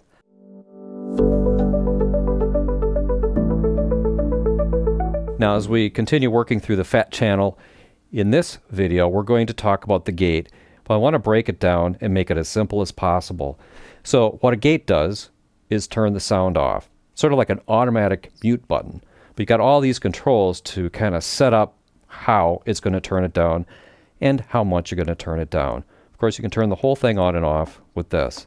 Now let's just take a look at the controls. We've got a key filter, threshold, which is our most important control, range, which sets how much we're going to turn it down, and then attack and release, which work kind of like on a compressor, but I'll explain those as we move along.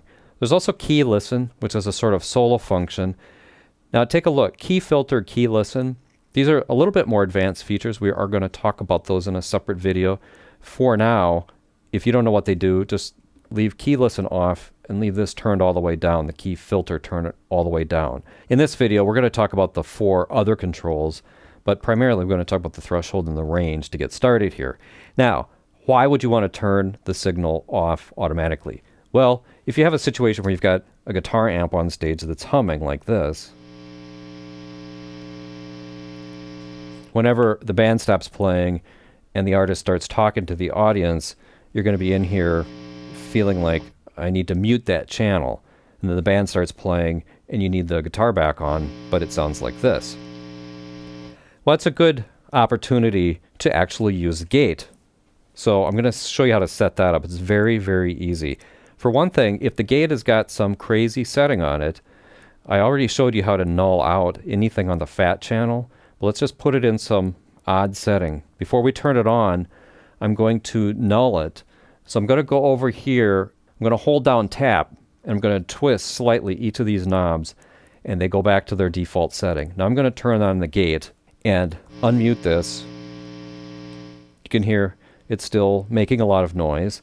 Now the thing we want to turn up is the threshold, because when we get the threshold up to where it matches this noise level, as soon as it just gets a little bit higher than the noise, it should turn everything off.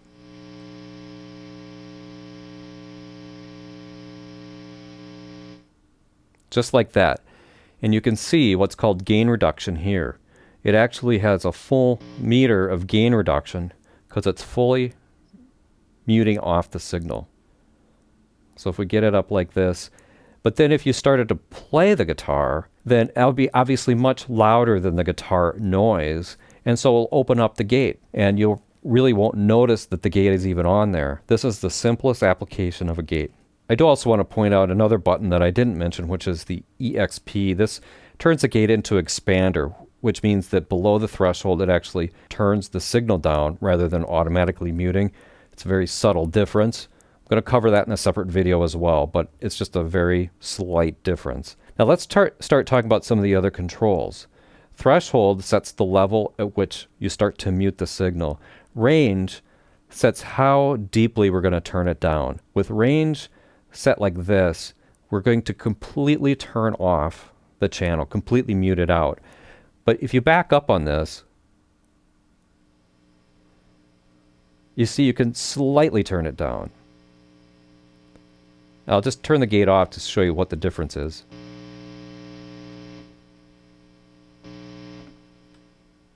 So it gives you the ability to take the background noise or what you're gating slightly out, but still leave it there.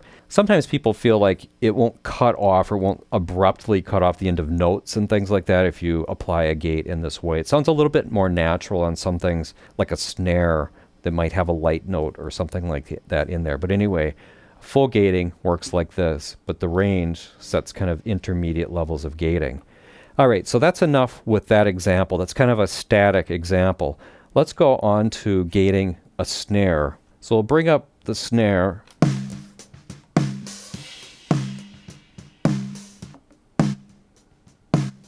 So I'm going to reset the gate controls by holding down tap and twisting all these.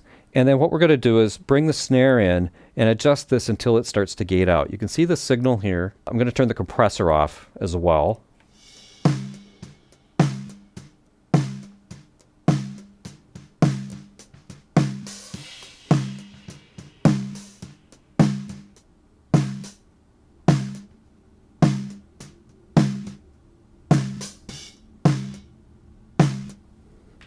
That's kind of cool. We could set up the snare so that only the snare, which is right near that mic, is strong enough to open up the gate. So basically, we just want to make sure that everything that's not the snare falls below the threshold, and then the snare itself opens up the gate. And then we're completely muting it off. We can control the range of that. I'll twist this control and let it play again.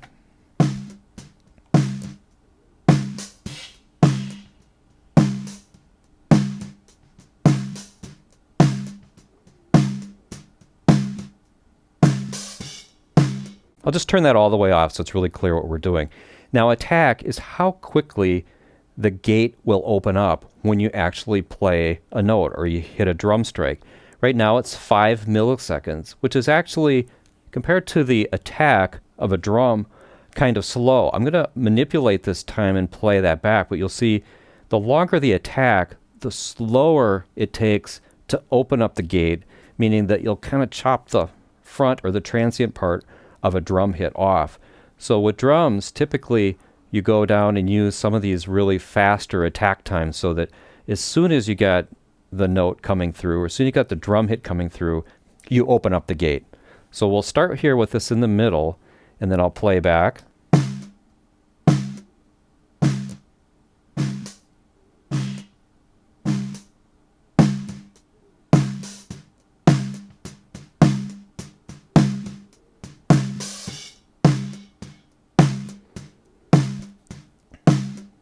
And you can hear that the snare drum sounds much more natural on the faster attack times with the gate, because you're not actually chopping off the front edge of it. Now, the release is how slowly or how quickly the gate will actually close back up.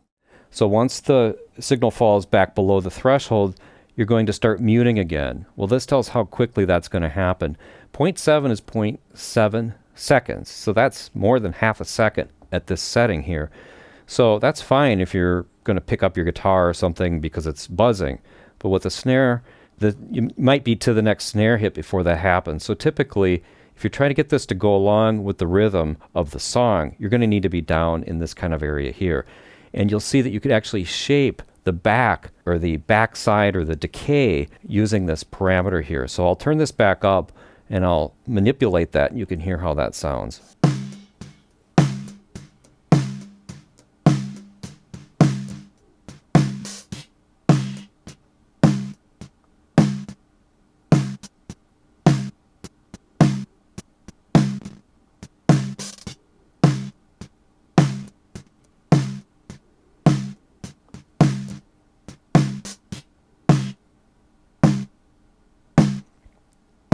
So you can get those really heavily gated kinds of sounds.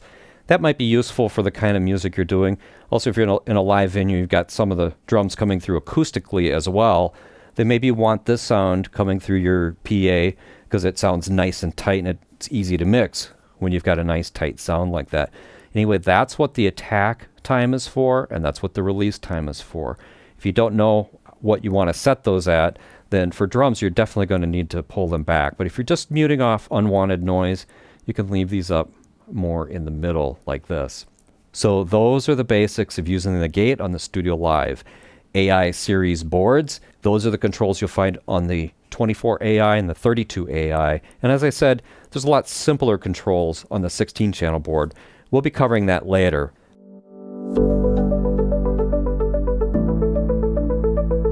Now in this video, I want to show you how to use the gate as an expander. The expander on the gate is activated with the EXP button. So I'm going to turn the gate on, I'm going to turn the expander function on, and one thing you'll notice when you turn that on is the range light goes out. So this control that controls how much gain reduction you get when the gate kicks in, that gets turned off.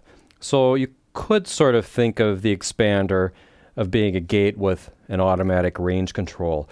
Well, in reality, what an expander does is below the threshold for the gate, as long as the signal's below the threshold, it actually turns down the signal based on a fixed ratio. At least that's how this one works. And so it kind of gives you the effect of the threshold control getting a little bit smarter. As you turn the threshold up, the actual things below the threshold start to get turned down automatically, or they're attenuated rather than just cutting completely out. As a matter of fact, the expander is the default mode for the gate on this board, and it's the standard mode on the 1642 as well. So you can't even turn off the expander mode on that directly on the board. So let's just take a look at how that works. And I've widened the shot a little bit on this one so we can see the comparative level and the gain reduction as it kicks in. So the effect is, as I turn this up, that will turn down the things that are below the threshold. So you can more or less slowly ease out or lower what's in the background. Now we're going to use the snare as the sample, and I will play back, slowly raise the threshold, and you'll hear how the less strong beats start to fade.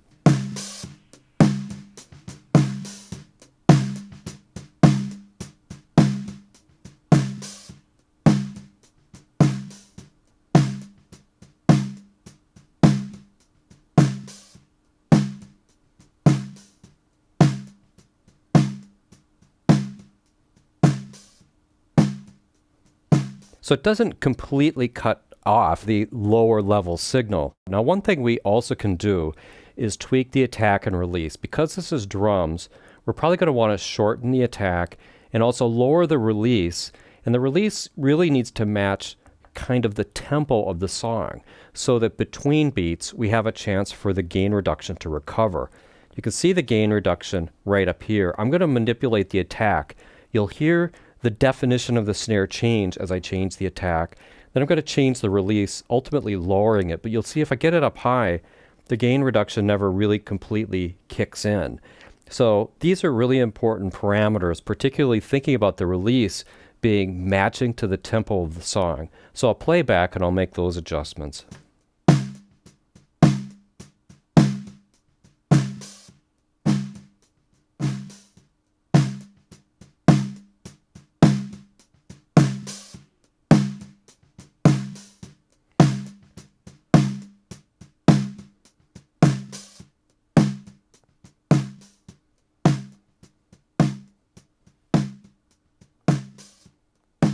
You can see, I just turned the volume down now so I can point at the meter. You can see how this moves along with the tempo, and I've carefully adjusted this to watch and to listen that after the beat that it's actually gating out, so that each time it hits a new beat, it's going to reopen this gate. So that's how you use the gate as an expander. It's really as simple as hitting the expand button, which turns off the range control, and it kind of makes the range control built in to the threshold control, or what's called the gate knob on the board. Now, an important fact is you can get largely the same effect by just using the standard mode and adjusting the range. So I just want to show you that we can do something very similar. We'll start with the expand mode on, then I'll turn that off and adjust this, and you'll see how I can get a very, very similar result by adjusting both of these controls.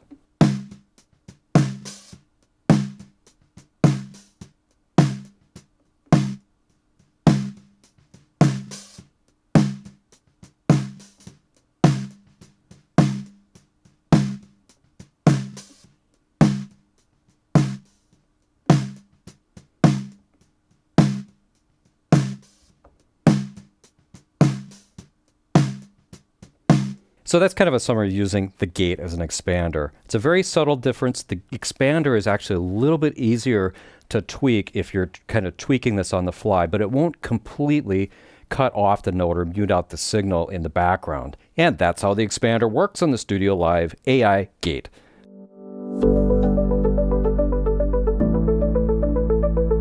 In this video, we're going to continue talking about the gate. I'm going to explain key listen and the key filter.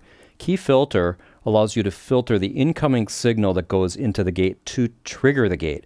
It doesn't affect the sound of what's going through the gate, but it affects the sound of what the gate hears in order to make the gate open. Well, the short story about that is that you can dial in and zoom in or kind of narrow in on a specific instrument or frequency range that you want to emphasize. And in this particular example, we're going to tune it to the snare.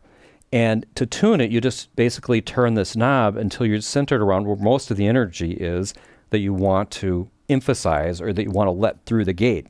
And then the other things will be de-emphasized. That helps you get a deeper gain reduction and better isolation of whatever you're gating. Now, to set it up can be kind of tricky because you can't really hear the effect of this unless you use key listen. Key listen allows you to solo this into your headphones so you can actually hear what you're doing on this input key filter. So I'm going to do that right now by just hitting key listen. That sends this to the solo bus. Over here I can control the level of the solo bus, and over here I can control the level of the headphones. Now you'll be listening to this in the headphone, so I'll get it playing back and I'll kind of adjust these levels. And then after that, I'll tweak the key filter and then I'll try to zero it in on the actual snare sound, and you'll kind of hear how that works.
All right, so now that I've tweaked that, I'm going to switch back to soloing that particular channel, and we'll hear if we can get a little bit better gain reduction with that dialed in that way. We have it set on 400. We'll try it with and without that 400.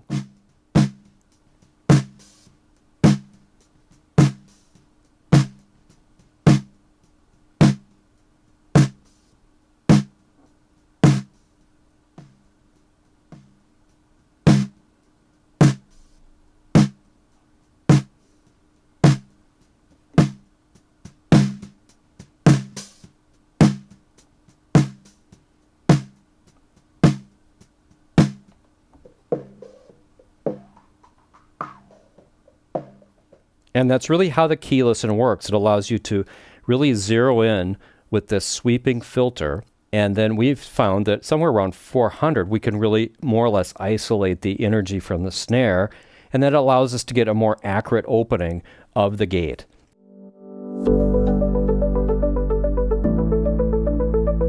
Now, we're going to talk about sidechaining. And this is sidechaining for the gate. We're actually going to feed the signal from another track into this channel, or from one channel to another channel, to actually open and close the gate. And by doing that, you can impart the rhythm of one channel onto the content or what's playing through another channel. Now, a really popular way to do this is to take the kick and then use the kick to gate the bass. And that can give you some really cool and interesting kind of rhythmic effects that you wouldn't otherwise get. Now, normally I would use this as a mixing technique, not necessarily for live sound, because it could really throw your bass player off if you did this and they heard this effect in the monitors. There's a lot of other ways to do it and to use it, And like I said, in live sound, there are some applications, but ordinarily this is more of a studio trick. And it's really cool that it's on this board. I'm going to show you how it works. So first of all, let's just take a look at what the kick is doing. I'm going to solo the kick.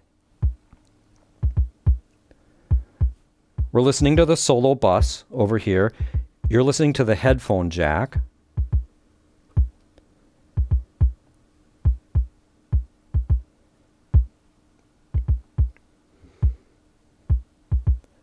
All right, so that's what the kick's doing.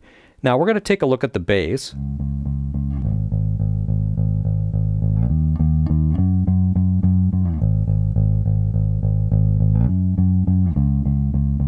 It sounds like sort of a direct recorded P-bass kind of sound. Now I've turned the gate on. We're going to do key listen, and key listen is going to allow us to assign the key filter to come in off the kick channel. And here's how that works. You hold down key listen. We're on the bass channel. I'm going to hold down key listen. Now it lights up all the selects. So then I'm going to go over here and hit select on kick. That means I'm going to route kick into this gate, and we're going to listen to the kick to basically gate the bass. All right, so now that it's set up, this is still flashing over here, as you can see. So let's solo out the bass, and then we're going to play around.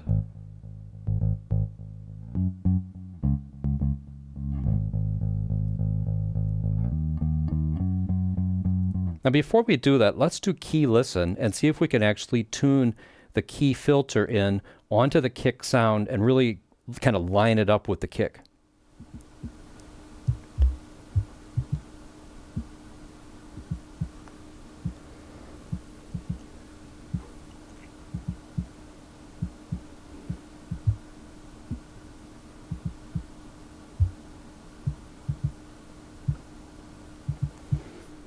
All right, well, that's a little hard to hear. That is actually coming through there, but it's a little hard to hear. So we'll go ahead and turn off key listen. So next I'm going to solo the bass, and then we're going to start to use our other controls, the threshold control, so that everything below the threshold, but this is going to be the threshold of the kick. Then we're going to use the range, and then we can actually kind of tune in what we're doing with the kick and how it affects the bass using the attack and release. These become like creative tools in this situation.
So that's basically how that works. I just added in the loop and I added back the kick so you could just get an idea of how maybe you could use that kind of rhythmic effect. You can use it to impart like a chopping effect to other kinds of tracks.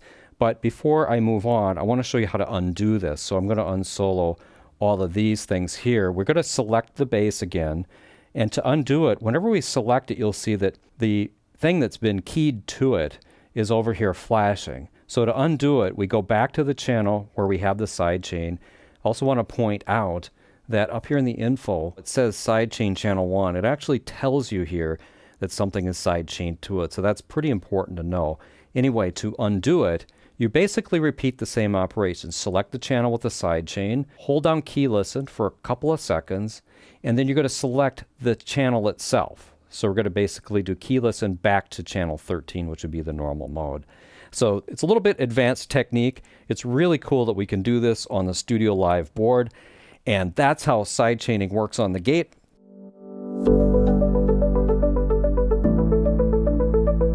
Now we're going to talk about the compressor, the next section over on the StudioLive Fat channel. It's the same on all the boards. The order of these buttons is different on the 1642 board, but the controls are all the same. Well, the essential control here is the threshold control. So let's just dial it in on a vocal, and I'm going to hold down tap and turn these knobs with the threshold all the way up. That means the compressor doesn't do anything. And what a compressor does is anything that goes over what you have set on the threshold gets turned down. How much it's turned down is set on the ratio control, meaning here it's 2 to 1, meaning if we're 2 dB over the threshold, the compressor lets 1 dB go through. Basically, it turns it down to where it's 1 dB over. If we go up to 3 to 1, that would be typically considered harder compression. When you are 3 dB over, you only let 1 dB out. And then these are milder compression ratios down here. But typically for vocals, I would set the compressor right in here.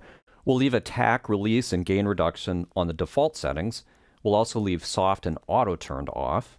And I'll explain those in a few minutes after we discuss the attack and release. So first of all, we're going to dial in compression here, and you should see gain reduction here. So the metering here shows how much we're turning it down.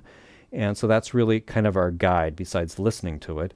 This is kind of our guide. So we're going to do this on the lead vocal. We've got it turned up right here. Let's play back. Don't hold my hand and know that I stand right by your side in all these good and bad times. Oh, I'm done running.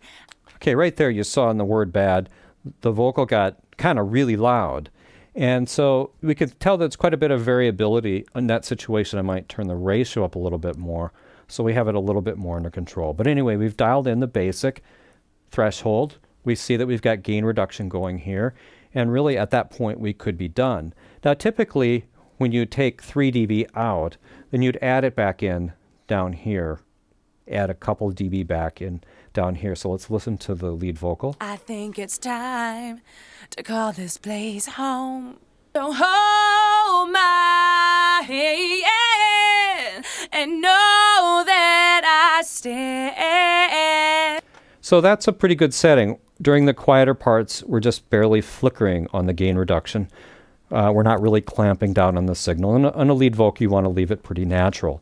Now, the setting called attack means how quickly are we going to turn it down. So it actually takes the compressor a little while, and 20 milliseconds is in music time, a fairly long amount of time.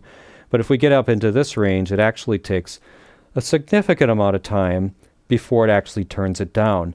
Now, if you have a ballad or something like that, you can get really good effect by turning the attack time quite long, like maybe 100, and then turning this way down to 12. So a long attack combined with a short release.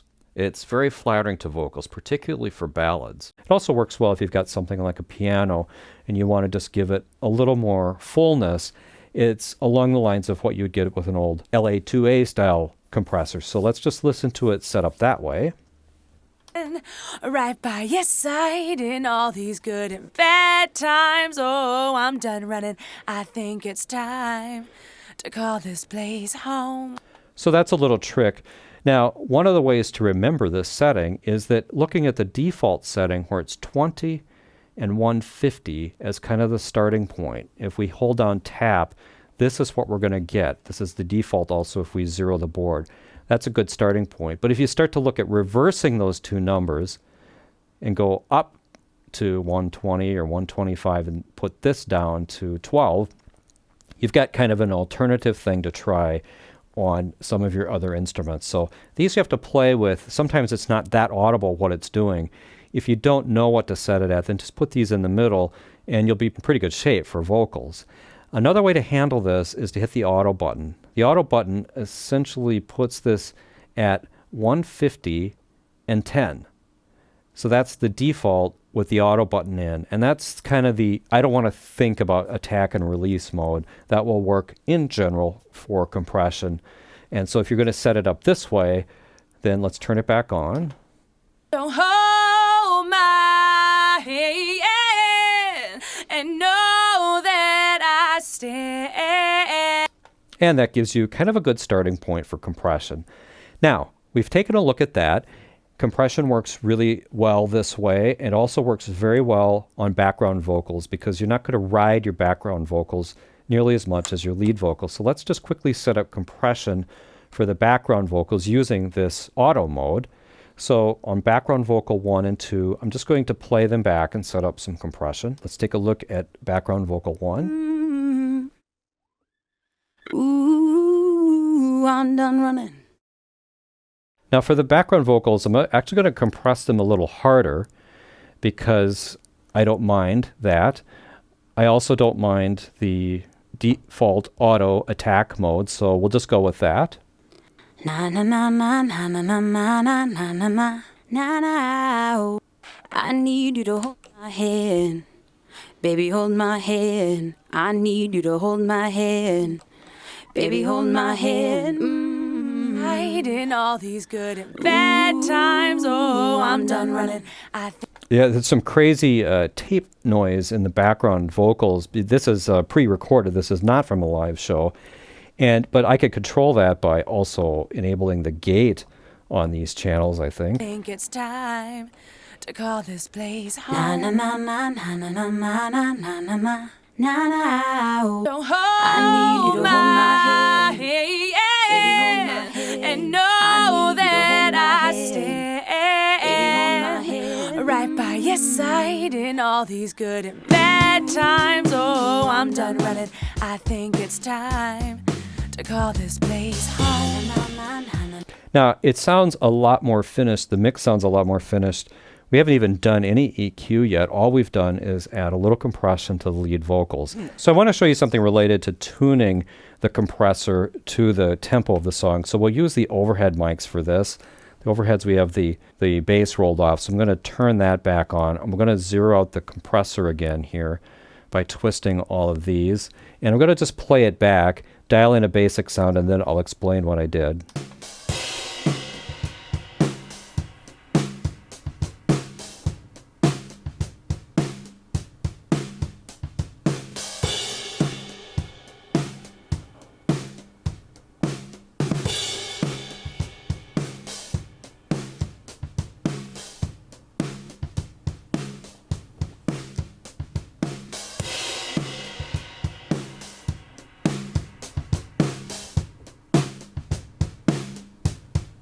So what I've done here is we've added extreme compression, so I turned the threshold way down to really dig into the sound.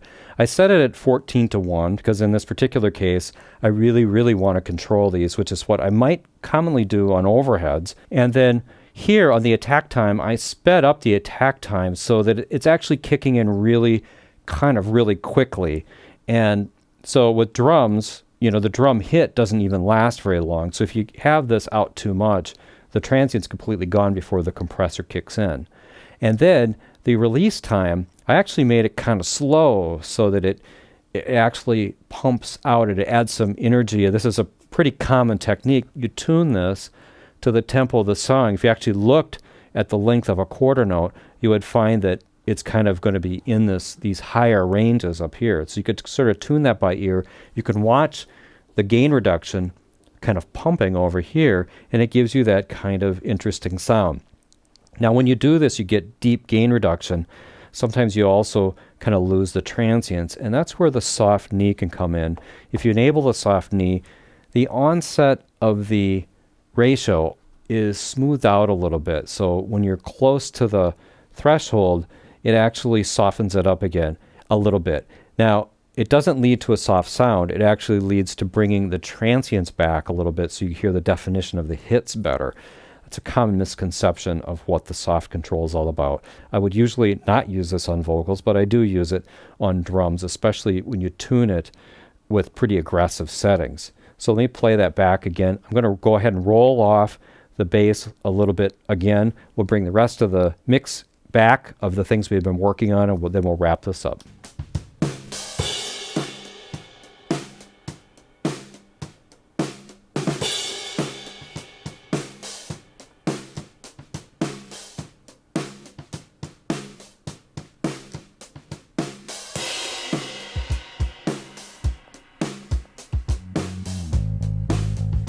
It's time to call this place home. Hold my hand, baby, hold my hand, and know that I stand, baby, hold my hand, right by your side in all these good and bad times. Oh, I'm done running. I think it's time to call this place home.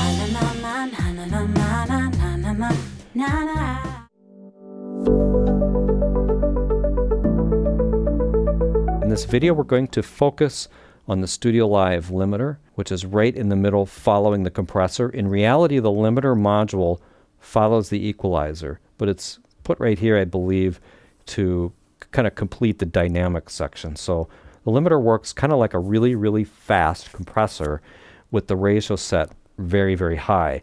And this particular limiter has preset settings. So the attack is 20 nanoseconds, meaning it will kick in really, really quickly whenever it gets over the threshold.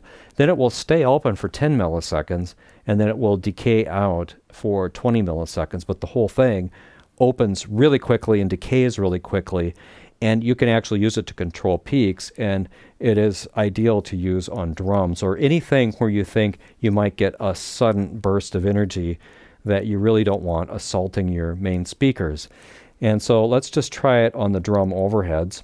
The limiter is not going to do anything. Of course, with it turned off, it's not going to do anything.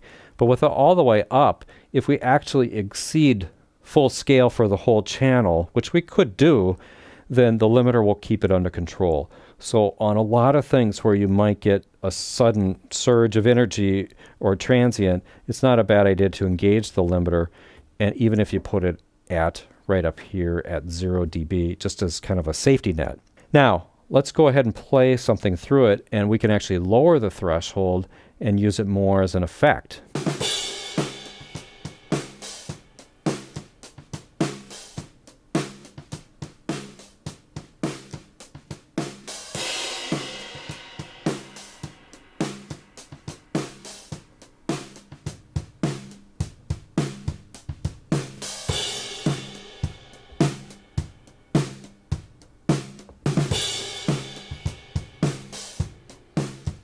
It actually sounds kind of good to have the drums pushing into the limiter. I'm not sure why that is, but that's part of the beauty of this board, is it just adds a little interest to the part. And I'm only using the limiter, and that's all I'm using. There's not a lot more to the limiter than what I just explained, other than the fact that it does come after the equalizer. What I'm going to do is turn the equalizer on, and as we play back, Listen for more gain reduction and watch the meter as I boost the low end on the equalizer. so it's pretty important to understand the limiter follows the equalizer.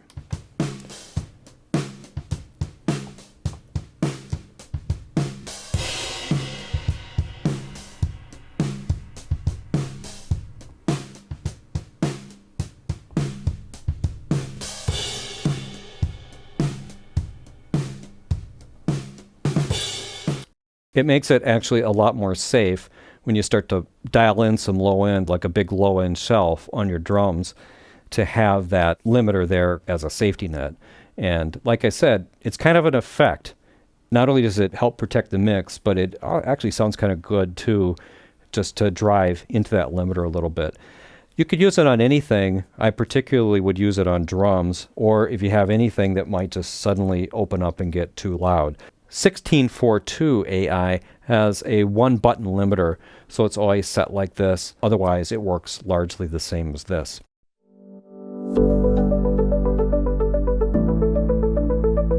Now we're going to talk about the StudioLive AI equalizer. That's this section over here, kind of the final section of the fat channel that we haven't yet talked about. And we're going to assign it to starting with the lead vocal. We'll turn the equalizer on, and let's just take a look at what we have here. We have a shelf button, and then this is frequency width. Sometimes width is called Q. It's kind of the narrowness of the band. In the middle is a good starting point. We also have gain, so we can turn up or down. So what's happening here is that on the low end, if I turn the low end on, I can turn the low end up or down like this. If I did that on something where we could really hear it, let's just take a look at the overheads, because you can hear the effect of these a little bit more on the overheads. I'll play back a little bit, and then turn this up and down, you kind of hear the effect.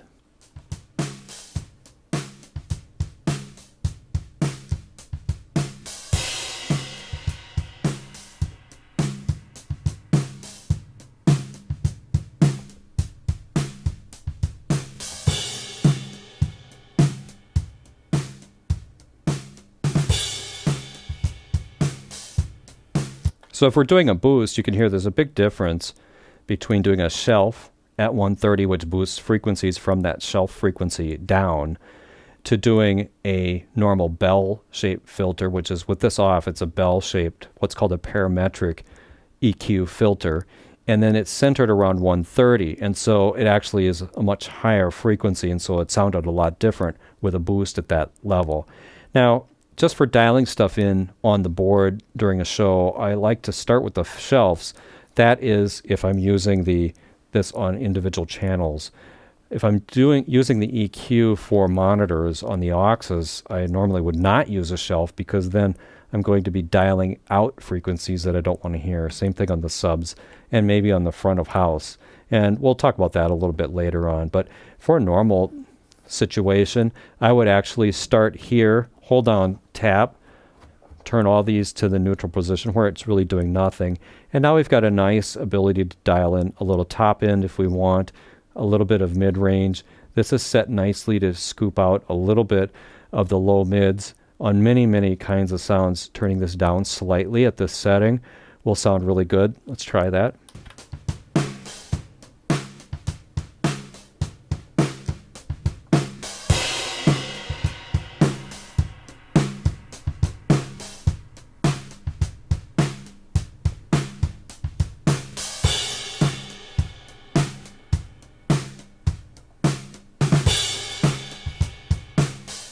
That gives you just a general idea of using the equalizer.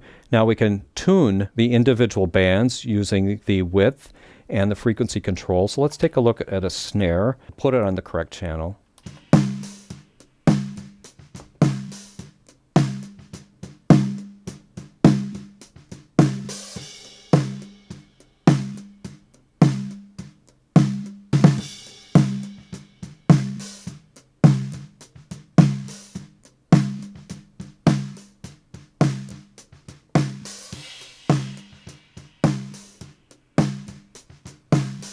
So that's how you take the ringiness out of a snare. So that's one application. The other thing would be to maybe put a little top end on the lead vocal. So we'll give that a try over here. Oh, I'm done running. I think it's time to call this place home. So hold my hand and know that I stand right by your side in all these good and bad times. Oh, I'm done running. I think it's time. Now, on a lead vocal, I would not normally use very aggressive settings for this cue control. I leave it kind of in the default position because it gives it a little bit more gentle quality when you do it that way. Any bands you're not using, you can turn off if you want. Now, let's just take a look at a kick sound. For a kick, usually there's two parts. We want to bring out some of the low end, and then we want to also define the beater sound a little bit. So I'm going to turn the kick up, and we'll see if we can EQ that a little bit.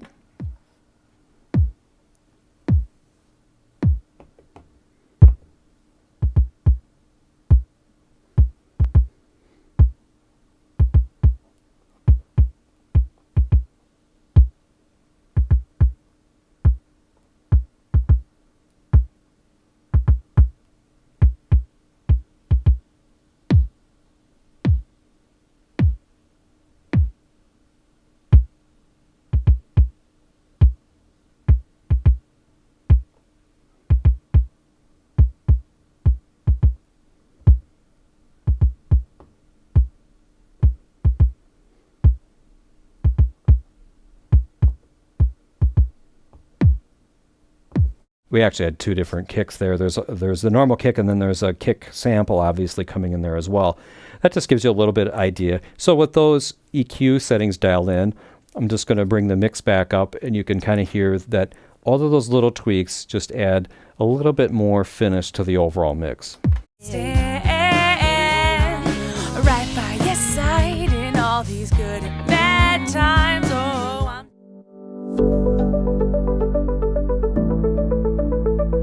Now, you'll notice in this video, I've got the 1642 AI board.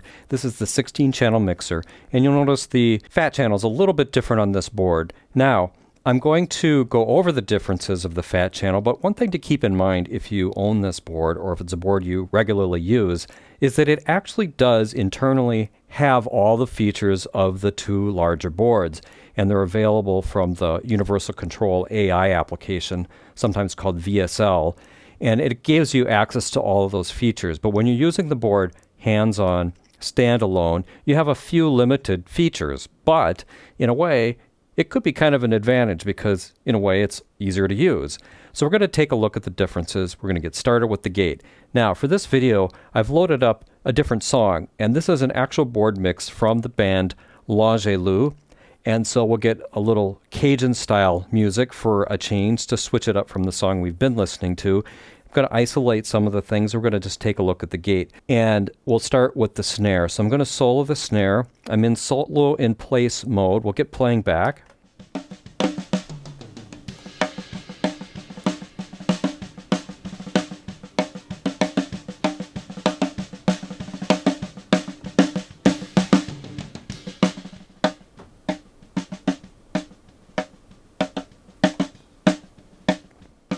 All right, so in that example, you can see really all we've got to work with is turn the gate on, set the threshold.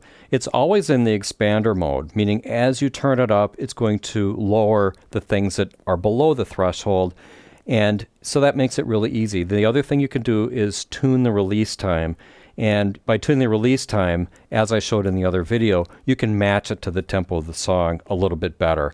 So if we take it on the full mix, let's take a look at the overheads. I'll select the overheads. We've got the gate on. I'll tune it up, and then I'll adjust this to kind of match the tempo of the song.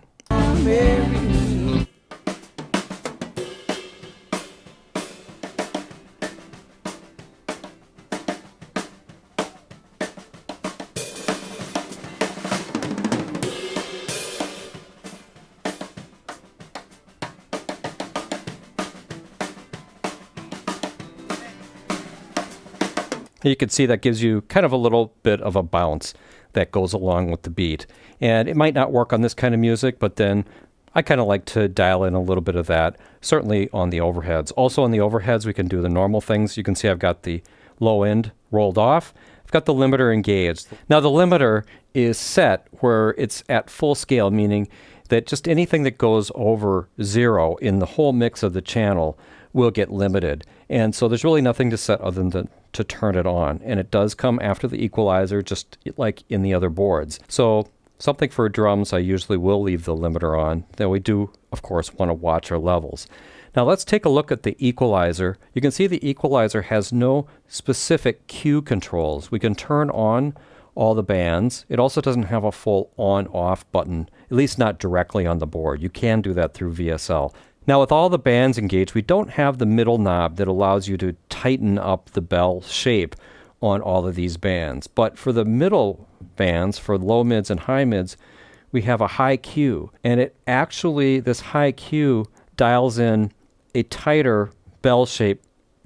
And that shape is actually a Q of 2. Now a Q of 2, if you were to look at the Q control on the other mixers, looks like something about here, like about halfway up or about halfway down on those Q controls. But anyway, the high Q button gives you a very usable, tighter Q that you can use to dial things out.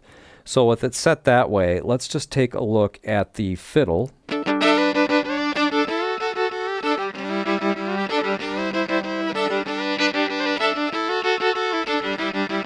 All right, so what I did with the fiddle, because the fiddle has a certain screechy quality, is I used the high Q and then adjusted the frequency until I find where it sounds a little shrill, and I have the gain up while doing that. And then once you find that frequency, then you can take that out just a little bit, and it softens up kind of the edge on the fiddle. So also I've done a little EQ. I've rolled off the lows using this. We've also rolled it off over here. We've just taken a little bit of the top end off of it as well, a little bit of the mid-range out, as you can see using these parameters right here. It's just one example, kind of like we were doing before, of tailoring the sound so it fits a little bit better in the mix. So I'll just show you this. I'll just turn this on and off. You can hear the difference on the fiddle sound.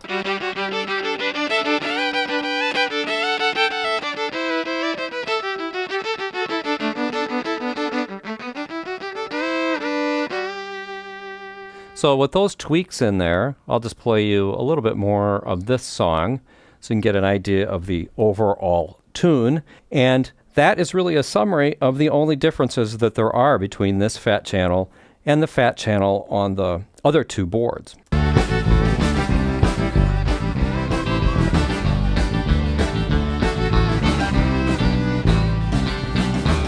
On the steps of some great car, holding hands with the little girl I just had.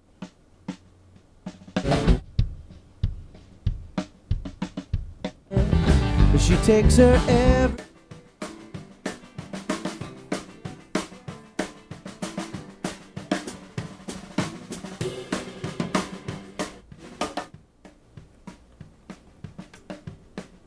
angel.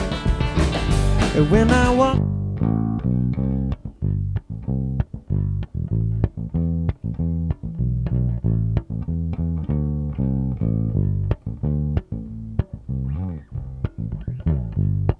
hold your hand forever,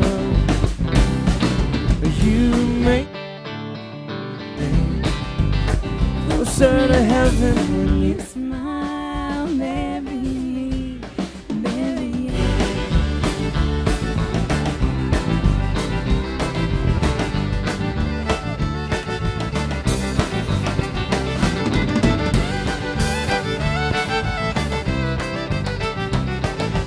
So that's the band L'Angelou. That was recorded right at a show using a StudioLive board into the capture program, and I'm using that as an example to run it back through the board so I could demonstrate the fat channel on the 16 AI board.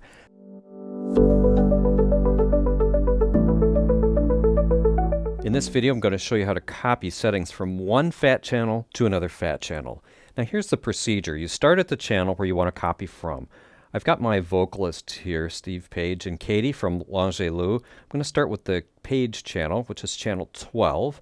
This will be my source. You can see that it's set up with a setup for this. And the next channel over, I haven't dialed that in yet. So to get a starting point, I just want to copy these settings over to my next vocal channel. Well, here's how you do it. You start with the source channel, then you hit copy up here. So I hit copy. And right after you hit copy, everything starts flashing. Now these are the destinations where you can copy to. We want to copy to channel 13, so I just hit the select button on channel 13. Following that, the load button starts to flash, so we're going to hit load to complete the operation. And that's all there is to it. Now if I compare the two channels, here's the channel 12 and here's channel 13, you can see they're exactly the same. Now the StudioLive AI boards have this Alt-AB function, and that means you can have two different fat channel settings, and you could copy to or from A or B for the fat channel, and you just need to have it set up before you run the copy. So right now I'm going to copy again from channel 12 over to channel 13, but on channel 13, check out B. It's completely different settings. So what I want to do is copy to B. So on the destination channel, just make sure that you have A or B set the way you'd like. Now we'll just repeat the copy operation. So we hit copy. Now we'll select 13 and load. And if you check out back on 13 here, you'll see that now Alt A and B are both set the same. And that's kind of a way you can also get your A and B settings the same.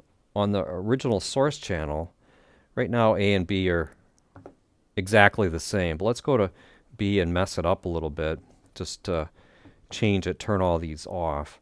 And then for A, if you wanted to copy A to B, you can just do an intermediate copy. Like I like to copy to an unused channel. There is no direct way to copy A to B, at least not at this time. It'd be great to see that in the future, but right now, the way that this works, if you want to copy A to B, is just go to any unused channel. You could even copy through an unused aux or something like that. And it's just a couple steps, so it's really no big deal. So let's start again with this channel. We'll do copy. We'll select our unused channel and load it. And then back on this channel, It's still selected. We're going to flip it to the B position. So that will now be our destination because we want to copy our saved version to the unused channel. So we'll set it as the source. So this is holds our settings temporarily. So then we'll copy, and then back over on channel 12, we'll do load. And that simple operation I now have on here, you'll see my A and B settings are identical. And we can use this same approach to copy the fat channel settings to the auxes, to the subs, or to the main. Now, one thing I did want to show you is what if you start the copy and then you change your mind and you didn't really want to do it. So let's copy Steve's settings. So we select right here, we hit copy, and we're like, I just don't really want to do that. So how do I get out of it? Just hit copy again, and it cancels the whole operation.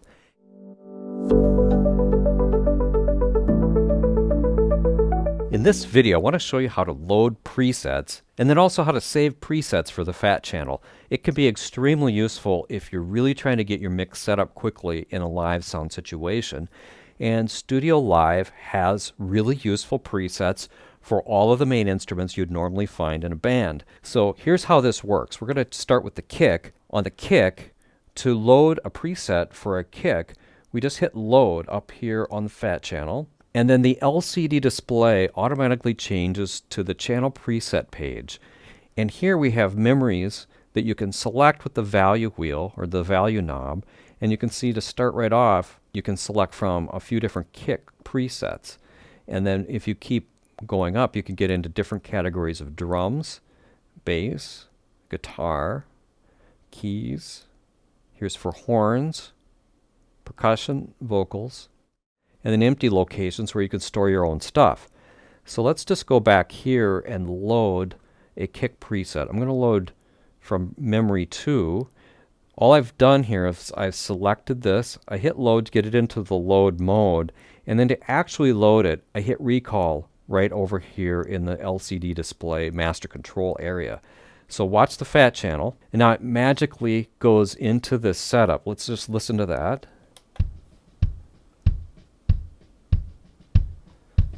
All right, that sounds pretty good. We've got a basic setup. We might need to tweak the threshold, particularly on the gate, so let's do that.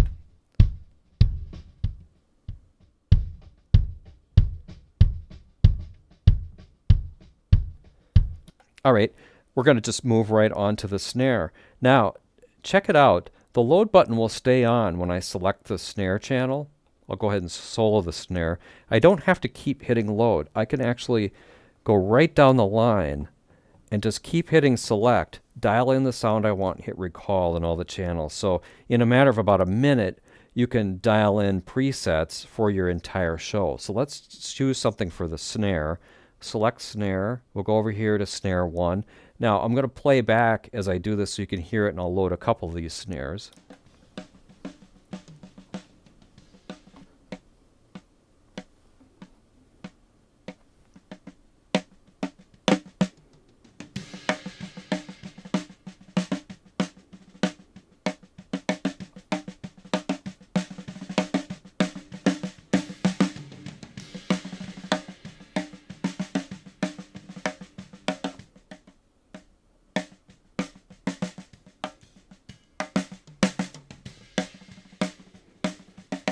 So when you're dealing with presets, something like the threshold and the gate is possibly going to be set wrong. Like it might not have enough signal to actually open the gate. So you need to be prepared to adjust this knob as you load presets, or just turn the gate off initially after you've loaded the preset.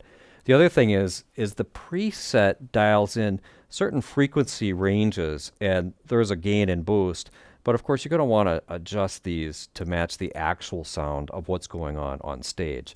So let's continue and try to load a preset for the overheads. So we'll select the overheads and solo them. I'll turn it on so you can hear it, and then you can hear the difference.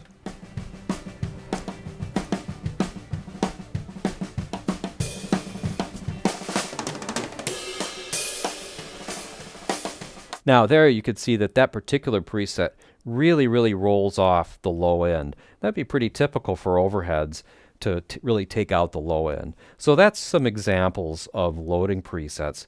Now, in order to save your own preset, all you need to do is hit the Save button and then put in the category and put in the name. Now what I like to do is set a preset for kind of a default setting. I'm going to go over here on my blank channel and adjust it, or show you kind of how I would adjust this to create my own default or 0 fat channel preset. So to start off with, at this side of the board, I'm going to turn the frequency down. I've got the gate set up where the gate is off. If it's on, then I have the threshold all the way down, but I'm going to start with it off. On the compressor, we'll start with the compressor on and turn down slightly with about a 2-to-1 ratio. This is just enough where it won't really come in too strongly. I've also chosen a lower attack and lower release. The specifics of these you would tailor to however it is that you'd like to run sound. Take the actual gain, makeup gain off. Now over here, I set up the equalizer a little bit differently than the default setting. So I'm going to put in low frequency shelf and put this on 90. These are just settings that I like to start with. It's not going to do anything, but it's going to be set up where as I start to cut and boost, it's set at a slightly lower frequency. And then on the mids, I think it's fine with these right in the middle, turned on, with the high Q off. And then for the high mids, I'm going to turn this up just a little bit to 2.4, and we'll turn that off. And then we'll turn this all the way up to 12K and leave that in the middle and leave that on shelf. So that's kind of a nice starting point that I like to use for a fat channel. So let's now save this as a preset. To do that, we just hit Save, and now we go into the Save screen. And we can increment and decrement through all of these parameters using the previous button and the next button. Now I want to save this to a memory location. One way would be to go out here and find an unused location. But actually I'm going to use this a lot, so I'm going to come down here and actually replace kick 1. Kick 1 and kick 2 are almost identical in the factory presets, so I'm just going to go ahead and overwrite that. Now I'm going to go to the category. You could select from all of these categories that we flipped through before. I'm going to go to miscellaneous, and then here where it says overhead rock, that is just the last thing that I happen to load. I'm going to overwrite that by dialing in right here with all the numbers. This will take me a little while. This is a little challenging to do on here, but what I want to do is create one that's called 0 for zeroing the fat channel. Alright, so after the word 0, I want to put in a space. So I go where I want the space to be. So I need to increment to the next character because the space will go right where the cursor is highlighted. And then I hit tap, and it says right here, use tap for space. So I'll go ahead and do that. Alright, so for the name, I want it to say 0 fat channel. And now I've got the name in there the way I'd like. I'm going to put it in memory 1, miscellaneous. It's going to override my kick 1. And then it says push store. That means push to store. So I'm going to hit store. And now my 0 fat channel is always right here when I come into this menu. So let's just go back to, say, the guitar setting here. I'm going to select, hit load, and then 0 fat channel is the very first thing that comes up. So then I push recall, and that puts me right where I want to start. If I want to load that into the B side of that fat channel, then I'll just hit this and load it again, and now I've got it on the B side as well. So that's how you load and save fat channel presets with the StudioLive AI board. I showed you how to load the factory presets, and then I just showed you how to create your own 0 fat channel preset that you can use to load and get your fat channel back to a default setting very quickly.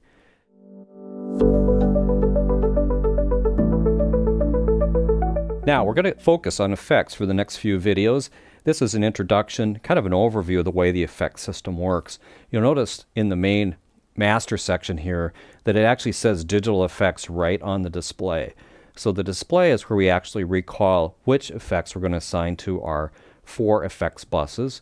And those effects buses are labeled A, B, C, and D. They're wired in by default as master effects, so it's very easy to apply these to your mix. And the effects section's right up here.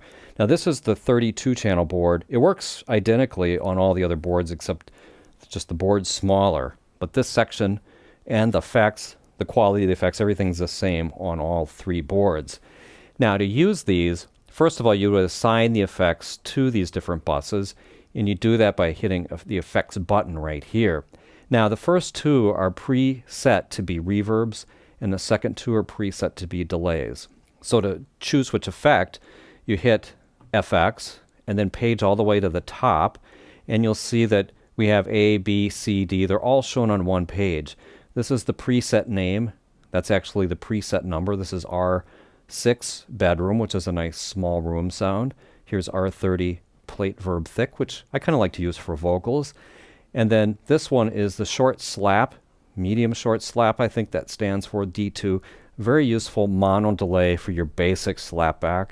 And then a stereo quick slap, which is a nice quick slap delay that you can also use tap tempo to set to match the tempo of your song. So that way we've got them all assigned into the buses. Now if you wanted to change what's on here, you can use previous and next to scroll through the preset numbers.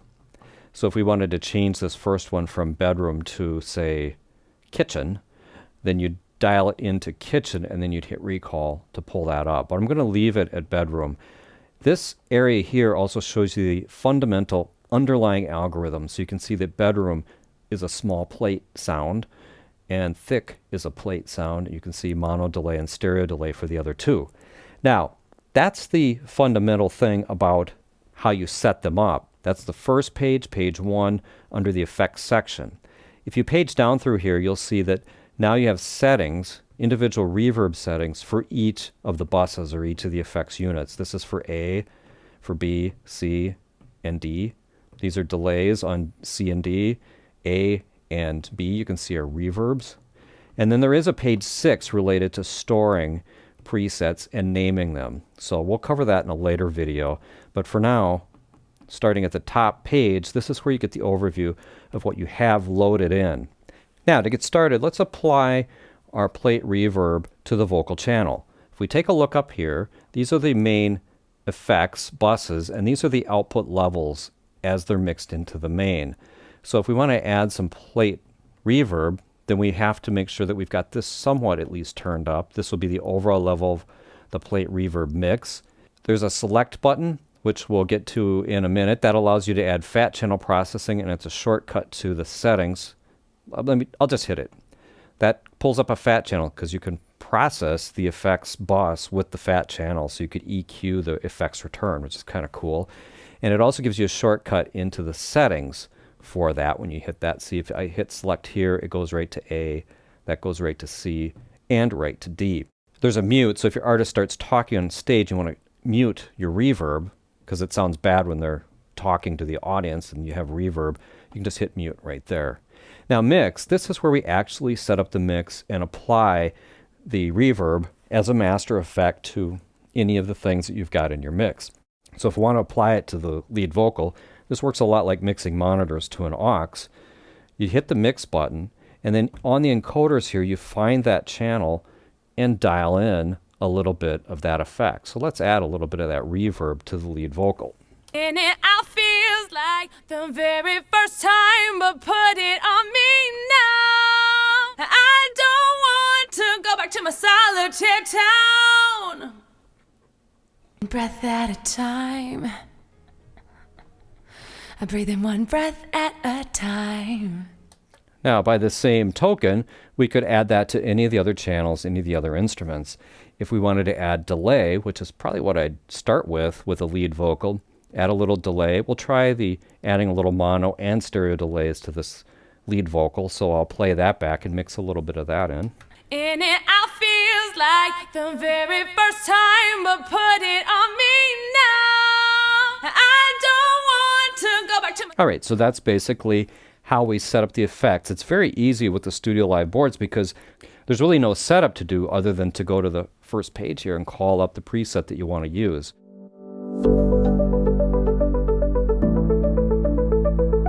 Now, effects A and effects B are dedicated to reverb effects.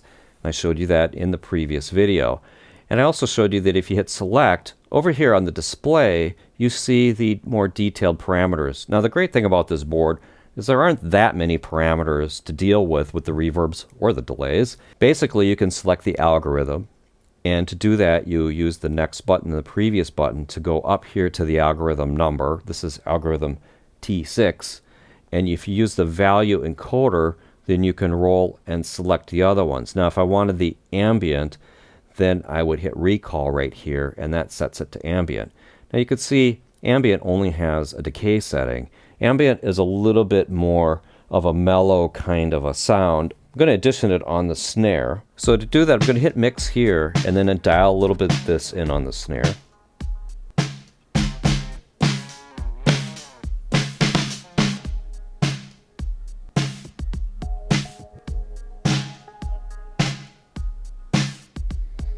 So you can see that actually works pretty good on the snare. It actually gives it a sense of space. It's also a pretty subtle algorithm. So let's try the next one, which is small room. So for small room, I hit recall, and now I have additional parameters when I choose small room. So I have a decay parameter and a pre-delay, which adds just a little bit of delay in front of it. If you look, pre-delay can be set from 1 all the way up to 40 milliseconds. Not quite a slapback echo, but almost to the point where you can extend the early reflections. And then you can also attenuate the early reflections. So if you want it to be a little bit more of an ambient kind of a sound, then you can attenuate the early reflections here. But that's all the controls we have. So I'm going to play around with these controls on the small room setting, again on the snare, because it's kind of a really, snare is a really good way to audition reverbs.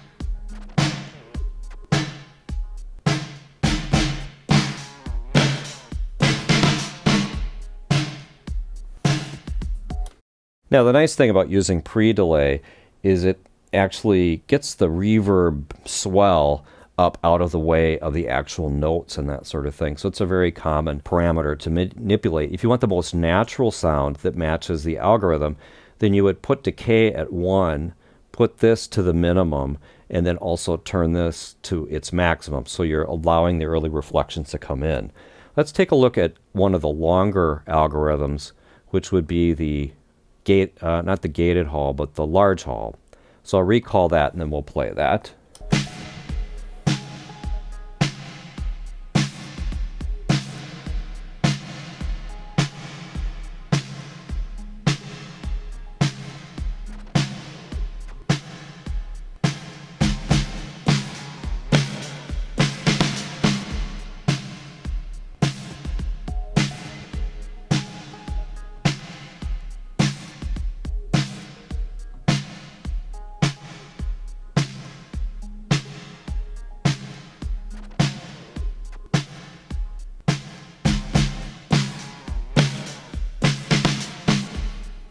So that should give you a little bit of an idea about some of the parameters you can tweak. Now the other thing you can do is you can actually bring the fat channel into this. So I'm going to continue working on this.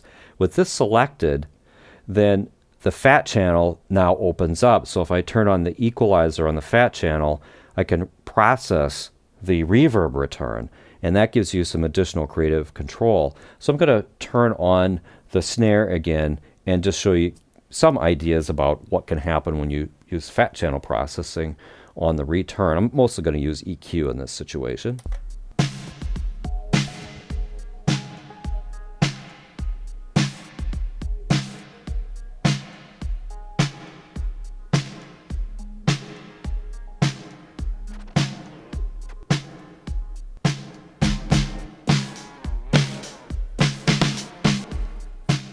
Mostly what I did is I just applied shelves, rolled off the lows and the highs, and you can still get a lot of the character out of the reverb while not having the reverb being kind of overpowering. You don't want too much brightness or a lot of low end going into the reverb, and the fat channel processing is another way to tweak your reverb sounds.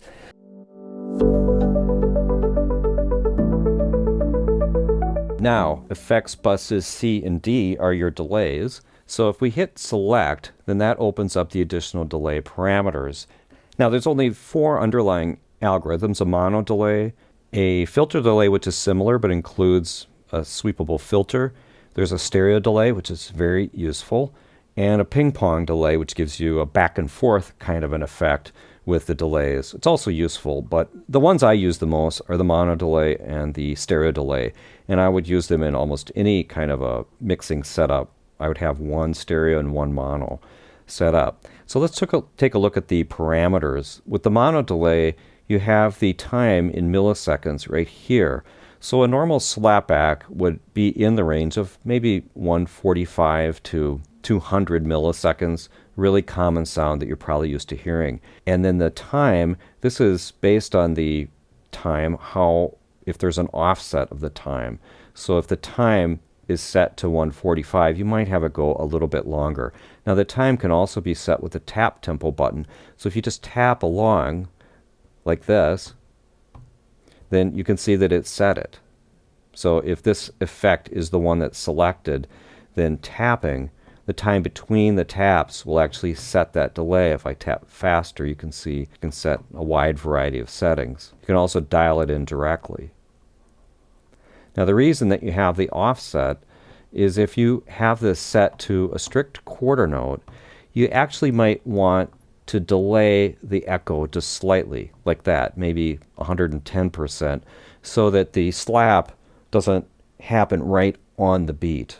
It can kind of overpower the beat. So sometimes it's a nice idea on these to set it like this, just a little bit later. Now the other thing you can do is if you want to tap this on the beat, but you really want an 8th note echo, then you set this to 0.5, because that would be half of the quarter note, which is what you're going to get for the tap if you tap along with the beat. So that'll set it to an 8th note. And likewise, you can set it to intermediate things to get something like a triplet or a dotted 8th. So a dotted 8th would be like 75% on here. So that's kind of how that works. Now feedback is the amount of echo that goes back into the echo unit to come back around again. So the more you turn this up, the more you're going to get echoes that ring out. So with that explanation, I'm going to play back a little bit and I'm going to mix this in with the drums. First I'm going to take the reverb off the drums, and then we'll put a little bit of this into the snare drum. I'll manipulate these parameters, I'll hit the tap tempo, and you can kind of get an idea of what I'm talking about. Before I do that, I'm going to just put this back on 1. We'll turn the feedback to the minimum, so we only get one discrete echo.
One breath at a time. In it out feels like the very first time, but put it on me now. I don't want to go back to my solitaire town. Breath at a time. I breathe in one breath at a time. In it out feels like the very first time, but put it on me.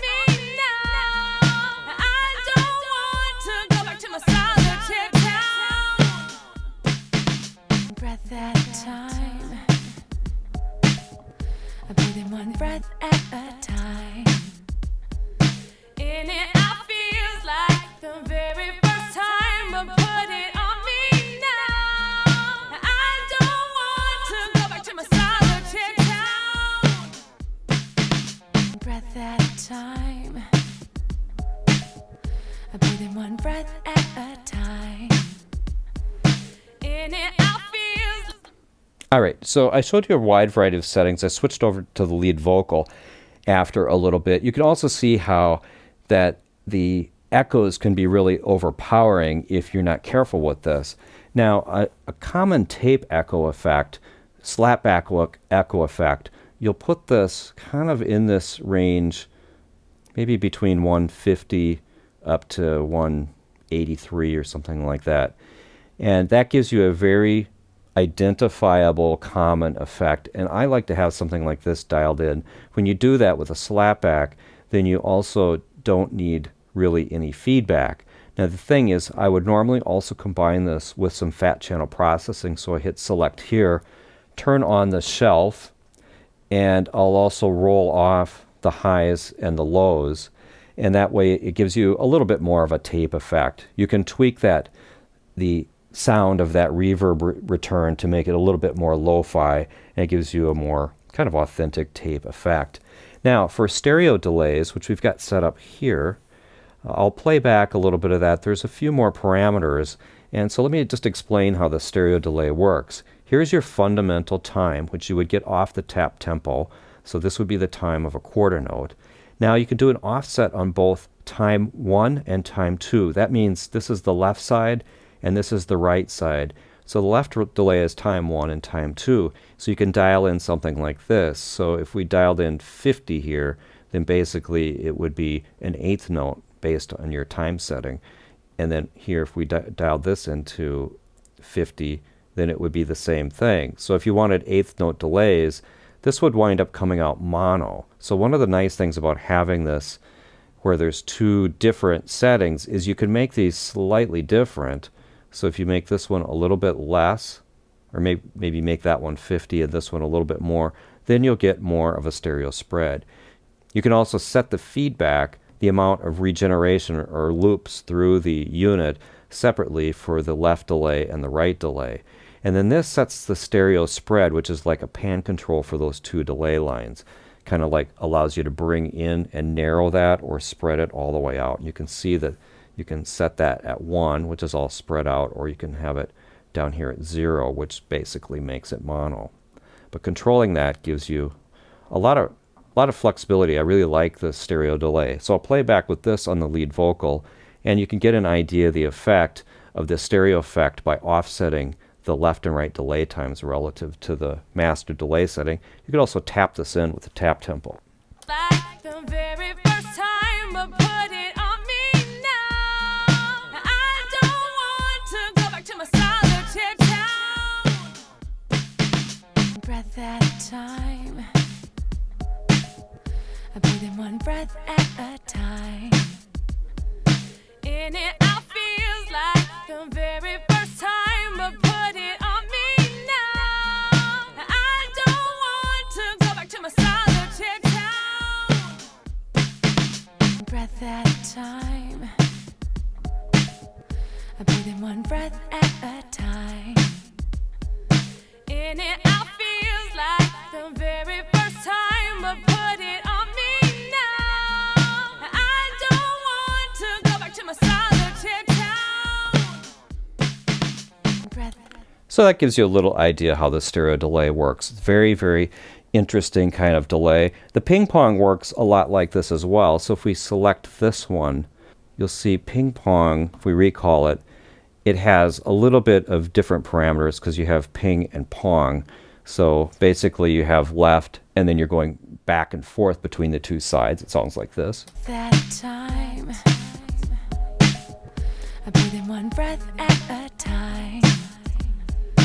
In and out feels like the very first time, but put it on me now. I don't want. But anyway, that gives you an idea of how the delay effects and the delay effects parameters work in the StudioLive AI series board.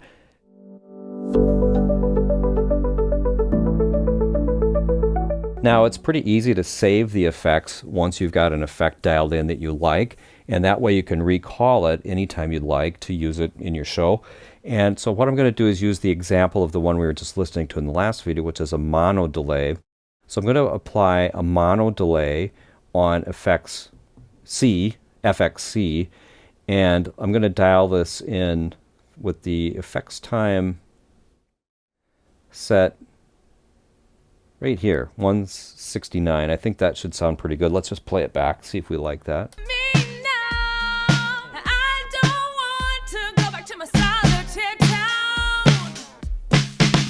Breath at a time. I breathe in one breath at a time. Right, basic slapback echo. So I want to save that. So all I do is once I get it set up the way I want, I just hit store. So when I hit store, it takes me right away to page 6 store effects. And then you can see here's the memory location. Now if I want to write over the memory location, I could, or I can go up to one of the empty locations. And if I go to, we'll go to the first empty location 20, then I'll come down here and then I can edit the name. So this is the last name that I was working on. I'll just add something to it just to make it unique. So we'll make it slap 2, and then you push store to save it like that, and then it stores the preset. And that's how that works. Now all of this preset management is a lot easier if you're connected with a computer and you're using the VSL program on your laptop or some other computer. It makes it a lot easier to do the naming. But if you're working directly on the board, it's also not that hard, and that's how it's done.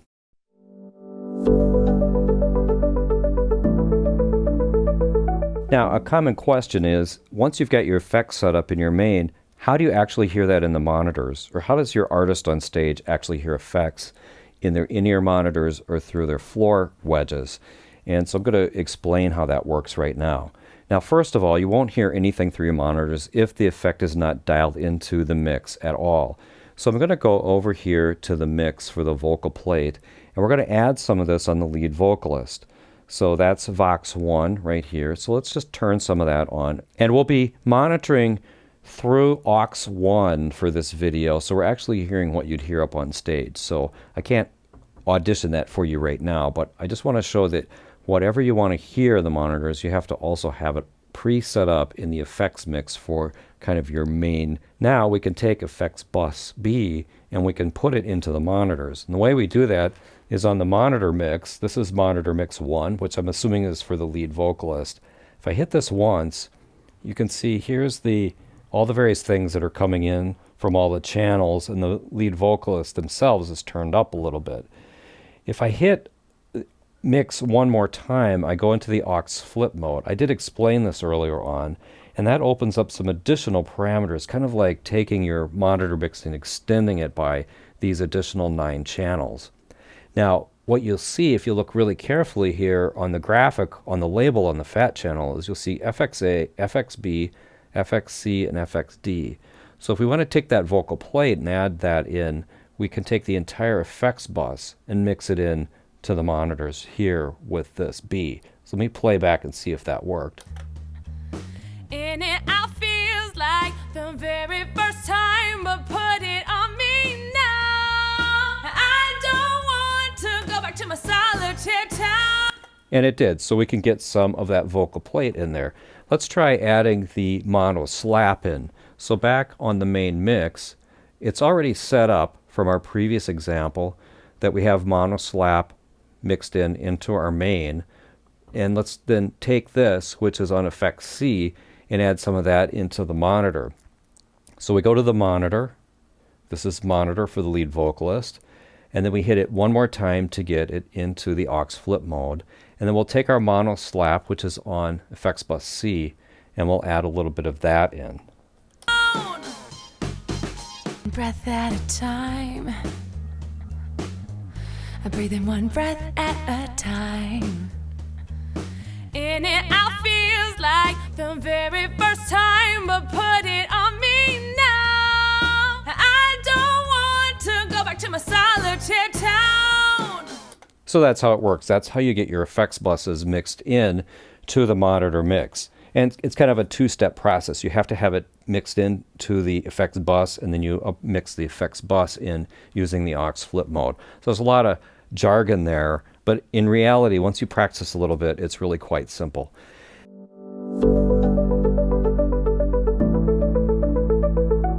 Now we've been all over how to use the built-in effects. Let's talk about how to use external effects. Now if you have a rack effect that you really want to still use, I have a PCM42 that is kind of a classic piece of gear that I like to use.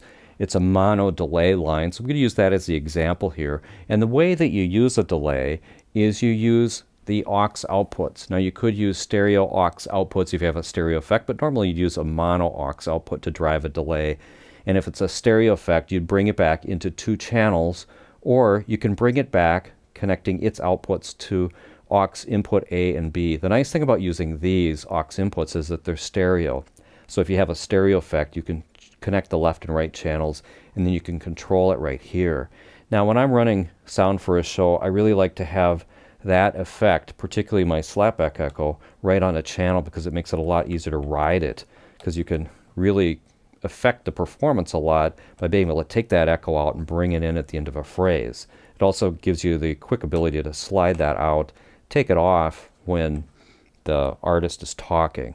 So if you have enough channels, and if you haven't got enough channels, then you need one of these 32 channel boards. It gives you a little more breathing room to use channels for something like effects.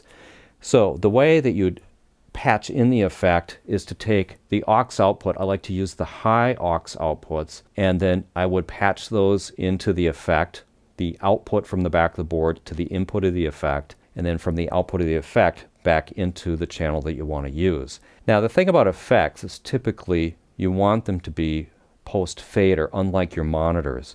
So if we go over to the system and we page down right here to this page, this allows you to set pre and post. Now normally you use pre for monitors, but normally we'd use post for effects. So I'm patched into output number 14 for this PCM42, so I'm going to change this one here to post. Really what that will do for you is if you turn that channel down, it will also turn the effect down with it. So if we ride back on the lead vocalist, we don't still get delay coming into the mix, which makes the most sense for running external effects. So with that set up that way, we've got this configured.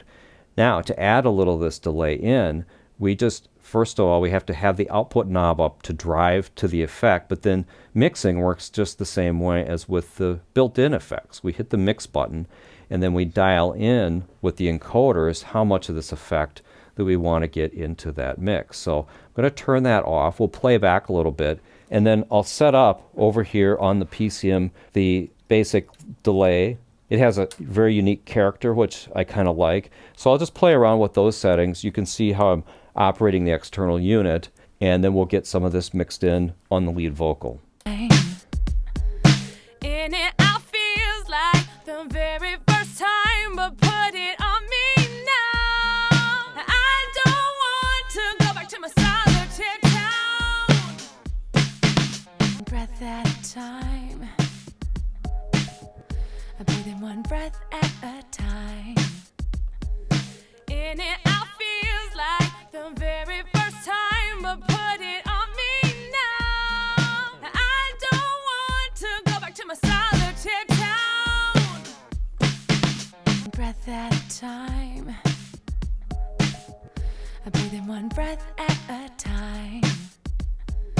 In it, I feels like the very first time, but put it on me now. I don't want to go back to my solitary.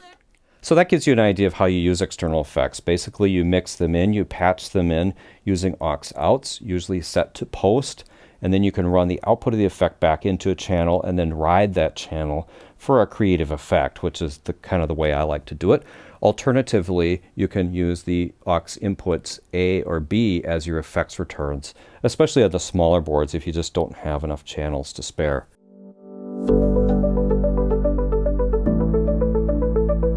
Now in this video I'm going to talk to you about submixing. That's using the blue faders over here at the side of the board. They're labeled sub 1, 2, sub 3, and sub 4. They can do a variety of things, but one of the things is you can take several faders and mix them into one of these buses as an intermediate mix point. That allows you to separate out a larger mix and make it a little easier to handle. So I'm going to go over the scenario of using these as mono submixes, as if you're running sound in mono. And a lot of live sound is run in mono, so this is a very common scenario. So what I'm going to do is assign drums to the first fader, then I'll assign my guitars to the second fader, all the other instruments here, and then the vocals here. So I'll show you how to do that. Before I do that, I'll stick this Scribble strip on here so we can keep that straight. So we've got drums, guitars, instruments, and Vox for vocals. So I'll turn those down to start with. Now currently, all the channels are assigned to the main fader. If I hit any select button, you'll see it's assigned to the main. Well, we no longer want to do that. So on the kick, we want to not assign it to the main. We want to assign it to the first subgroup. If we assign it to main and the first subgroup, it will go to the subgroup and to the main. For this scenario, that's not what we want. We want it assigned to a single subgroup. So we want to turn on sub 1 and turn off main. And we're going to want to do that for all of the rest of the drums. So we're going to assign them to sub 1, turn off main. Here's the overheads, sub 1, turn off main. They're linked, but that doesn't matter. Sub 1 main, sub 1 main, and I'm just going to go down right down the row and do to start off with all the drums. So now all of our drums are assigned here. Now it has an assignment as well. If we hit select, you'll see it's currently assigned to nothing. So we want to assign it to main. There are scenarios where you don't want it assigned to anything because it has its own hardware out on the back of the board. But for this particular scenario, to use it as a submix bus, then you need to assign this to the main fader. So now we have the scenario where our drums, which is over the green tape here, are going into this fader, and then this fader is going into the main. So let's play back a little bit and see if that actually worked. Tear down. Breath.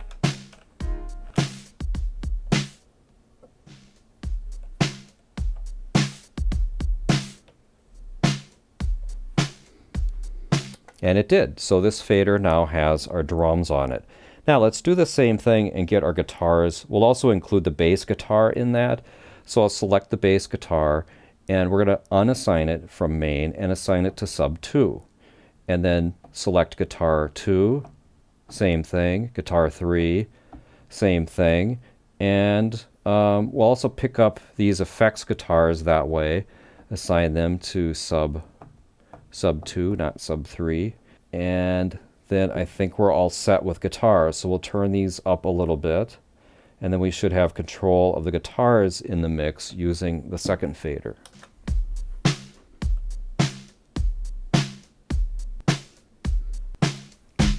Now this is a common mistake. You think you got it all set up, but you don't. So what's wrong? Well, if we hit select here, we didn't assign the guitars to anything. So we need to assign the guitars to main.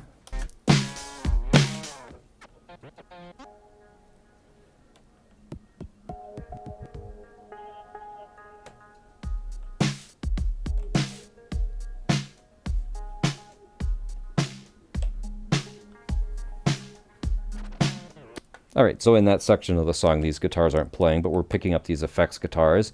But you can see how handy that is right away, that we're able to get those submixes, and then we can do a lot of our mixing right here. So let's continue on and pick up the other instruments. So the next instrument we've got is the piano. We're going to assign that to sub 3. Turn this off. Synth we'll assign to sub 3. Turn that off. And basically piano and synth are our other instruments in this particular case.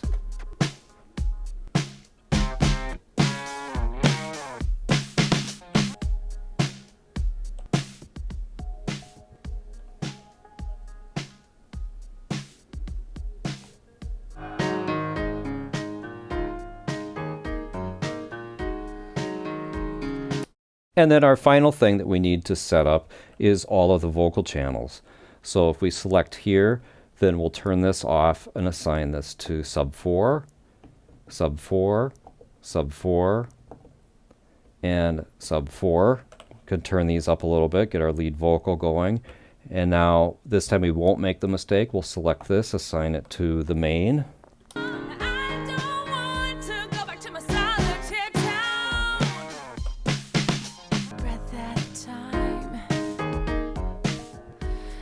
one breath at a time. In it out feels like the very first time, but put it on me now. I don't want to go back to my solitaire town. Breath at a time. And that's how you set up submixes. At least this is how you set up the mono submixes using a StudioLive AI series board. I find it as a really handy feature, and you're going to really enjoy using this to really simplify your mixing.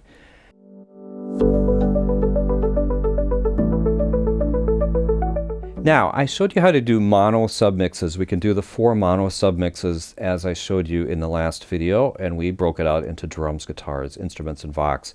Now, what if you want to do stereo submixing? It can still be very helpful. You can do up to 2 stereo submixes by actually linking the submix buses, and that's what I'm going to show you in this video. So we're going to change our strategy away from doing drums, guitars, instruments, and vox. And so I'm going to take this off, and we're going to go with 2 stereo submixes. And so the way I'm going to do this is to submix the drums and submix the vocals onto stereo buses. This allows you to pick up your vocals and your background vocals in stereo, and then also pick up the drums, which is, I think it's really helpful because there's so many channels related to drums. And instead of riding this whole mess together, to get it down to stereo channels is something I would do on almost every show, unless I needed these for something else. So now to set this up, you just basically can link the odd numbered channels. So I'll select this one here, which is sub 1, and then back over on the fat channel you can hit link, just like you would do with channels. And so now these are stereo linked together. And they're still assigned to the main, which you would need. And so let's do the same thing for this set. These are now 2 independent channels. If I hit link, we now have a stereo set. You'll also notice way over here when you select it that the pan control opens up, and so you can narrow the field. So if you don't want your drums all the way wide, you can actually control that here as well, which is kind of cool because you can set up a whole drum set in stereo, but then for certain songs or sections, twist this and bring them into mono, which can be kind of a cool effect. More of a studio effect, but still fun to do live as well. So now to complete this setup, we need to go back to our drums. So we'll select the drums. You can see that they're automatically now assigned to the stereo pair and right down the line. So there's nothing more we need to do here, but if we're setting this up from scratch, you need to make sure that you have this set selected. And then let's just take a look at bass. Now bass is set to sub 1 and sub 2. Since we're going to run it direct, we're going to turn this off and send bass directly to the main out because we only have 2 to work with here. We'll just check the other one. Same thing with guitars. We'll set it to the main out.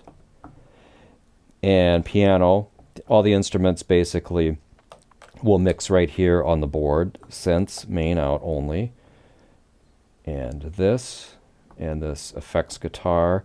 And we're almost set up here. Now the Vox is already set to 3/4 as we want.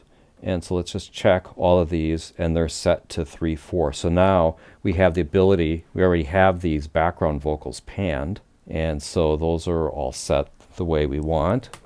So now we can play back and experiment with our 2 stereo sub buses.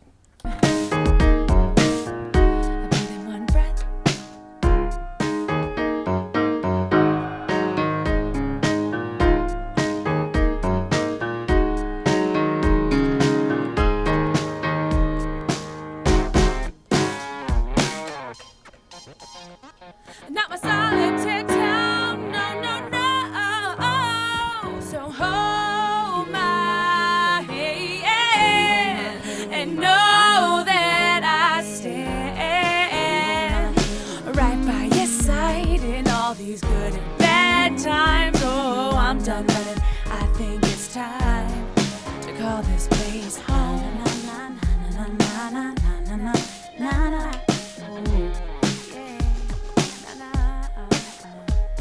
Won't you walk beside me and slightly align me right through our door?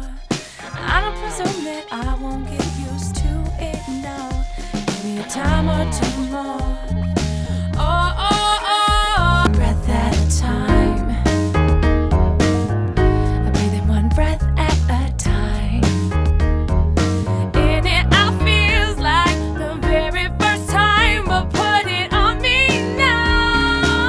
So that just gives you an alternative way to mix your show. You can run into stereo sub-buses, and as I showed you in the previous video, you can run into mono sub-buses.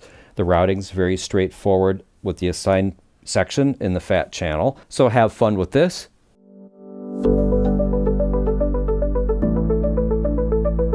Now, we talked about stereo submixes. We can take this a little further and alternatively put our stereo effects onto submixes, or mono effects if we want to do it that way. So I'm going to make a change to our setup here. We'll keep drums in stereo, but we're going to change and route the effects. I'm going to show you with both the external effects and the internal effects how you would route those to the submixes. That way you have your whole effects setup over here. And like I said, you could do this in stereo mono. We're going to do it in stereo.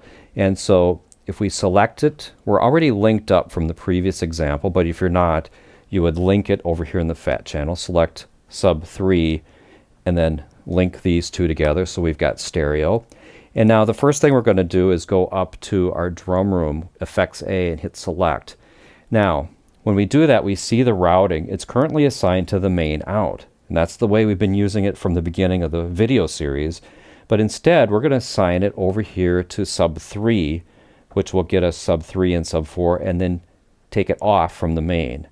And let's do that for all of our effects processors. We don't want it going to the main. We want it, first of all, going to the sub. Effects C, same thing. We'll take the effects C to a stereo sub, and also to effects D.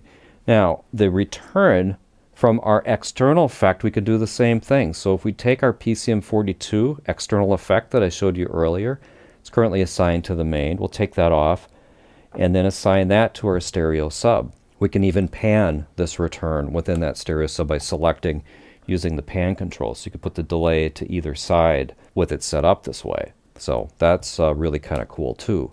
So now we've got all of our delays and reverbs all assigned here. Let's play back, and I'll assign some effects to the mix. Oh, one thing we have to do is, because we made a change to the other things, we now have the lead vocals are also assigned over here. We're going to assign all the vocals back to main, and we'll just check all of these.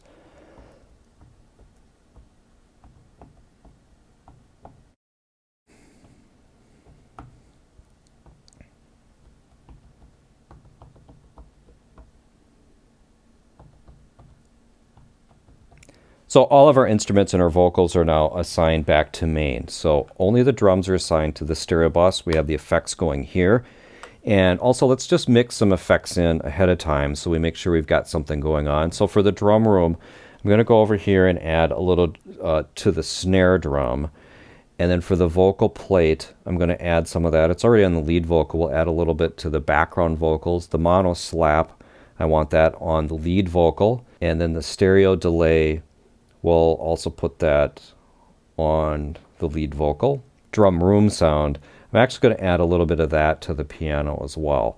So then we'll play back. Yes, I in all these good and bad times. Oh, I'm done running. I think it's time to call this place home.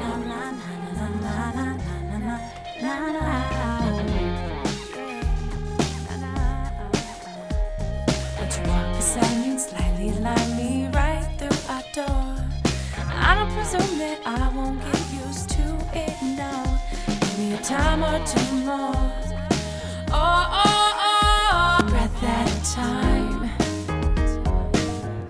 I breathe in one breath at a time.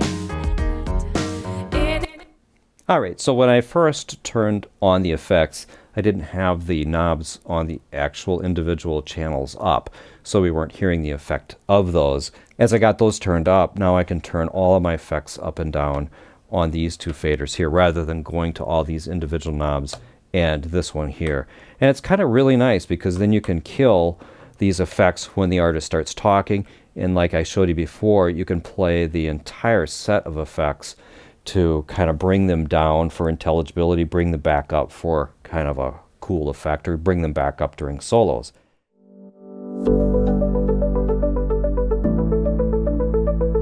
Now I want to show you a different way to use the submix buses. This is for parallel compression. and it allows you to give a little more energy to your lead vocal or maybe your guitar solo channels without actually turning them up. Normally this is a studio trick, and the way it works is you're going to route to both one of the submix buses and the main out at the same time. So I'm going to demonstrate this with the vocal channel, the lead vocal channel, and you can see I've already got it set up.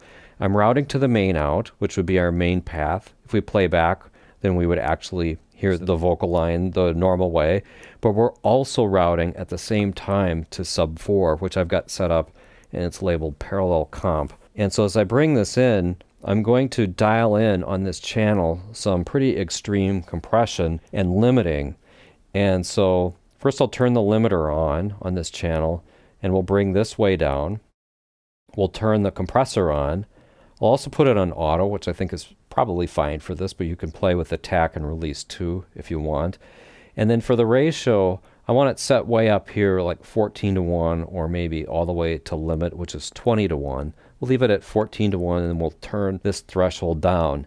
When we audition this, I'm going to use solo in place so you can hear this soloed, and then we'll try this out. And then on this channel here, we should see some good gain reduction. So hold my hand and know that I stand right by your side in all these good and bad times. Oh, I'm done running and I think it's time. So hold my hand, yeah. All right, so we've got the basic setup in place. And now I'm going to play back in the context. We'll turn off the solo here. So we'll play back in context, and you'll see that I can make the vocal sound louder by turning this up, but the metering won't go up because we're not actually adding level to it. We're adding basically a parent level to it by bringing the RMS level up. I guess that's the technical explanation of what happens with parallel compression. But this is the example.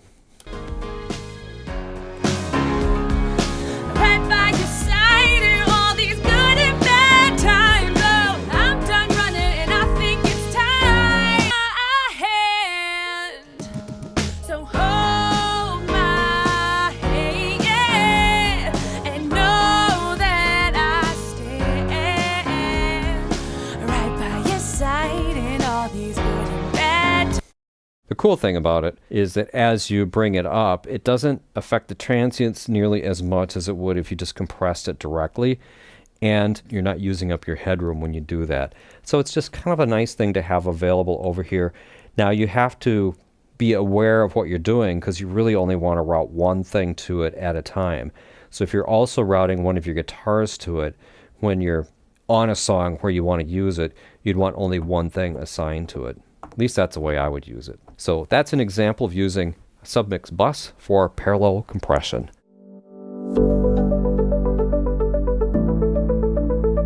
I'm going to talk about remote rooms, and it's another use of submix buses right here. And this allows you to have separate level controls. So these work like extra master controls because on the back of the board, there are sub 1 and sub 2 outputs, and sub 3 and sub 4. So there's separate outputs for all of these subs. And that allows you to mix and route all of your mix channels to here, here, and here. So let's just take a look at a couple of them.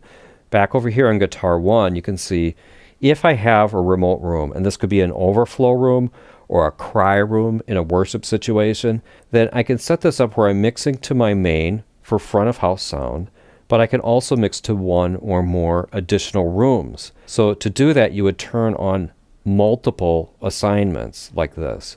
So I'm going to route to sub 1, sub 2.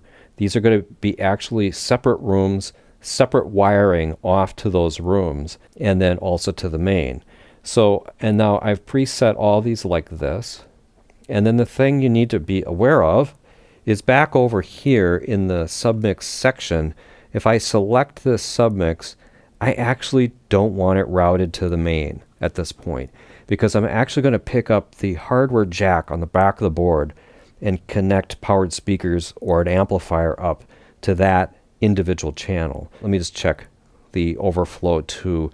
Also, it's not assigned to anything. So it's going to come in here and it's going to go out the back of the board through a separate output. And this gives you extra level controls for different channels of amplifiers. And that's the whole point of that. So if you want to turn those overflow rooms off because they're used for something else other than your main room, then you could just turn these down, or you can mute them right here. Also, along with this, you see that I've got the effects are routed in stereo here to the other pair. I find that in a fixed install situation, it's very nice to have these available ready to quickly turn off. If somebody starts to talk, you can either fade them down or you can mute them like this. So I've got that set up that way as well. So anyway, this is how you set up to run remote rooms, overflow rooms, or your cry room in a fixed install situation.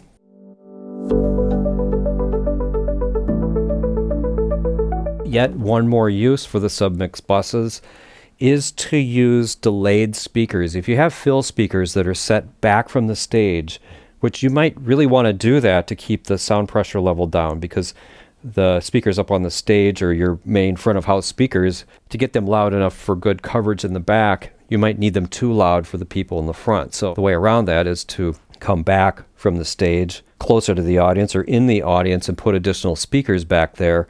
And the problem with that is because of the speed of sound and air, you get kind of an echo effect. The people in the back will hear the speakers, the back fill speakers, sooner than what they hear off the stage. So the idea is to delay those back speakers so that they're aligned with the sound coming off the front speakers. I don't want to get into more details about it, but I do want to show you how to set it up on the board, and it's real easy.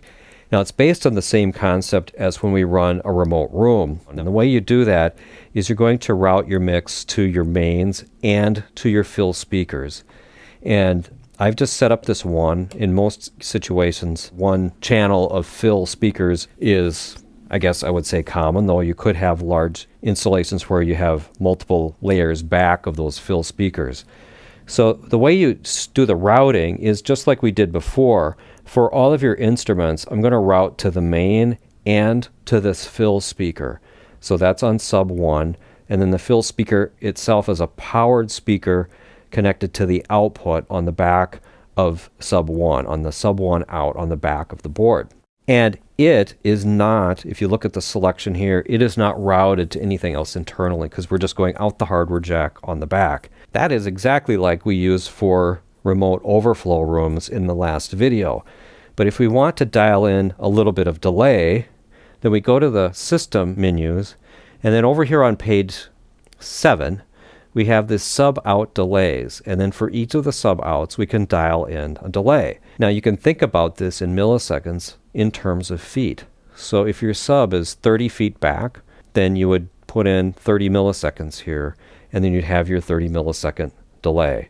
You can also kind of do this by ear. You can estimate 30 milliseconds, and then you can turn this until you're not hearing a discrete echo. There's also a way using the wizards that are built into the smart technology on the VSL, the Virtual Studio Live with the computer, to allow you to actually use a microphone to calculate these automatically. But it's not that hard to estimate, walk off, or measure the distance and then put in the number of feet back from your mains that you have and time align these. So if I had this situation and I had 30 feet from the stage, I have my powered fills, then I would dial in 30 milliseconds right here or thereabouts. And then I can also use this then to control the level of those speakers.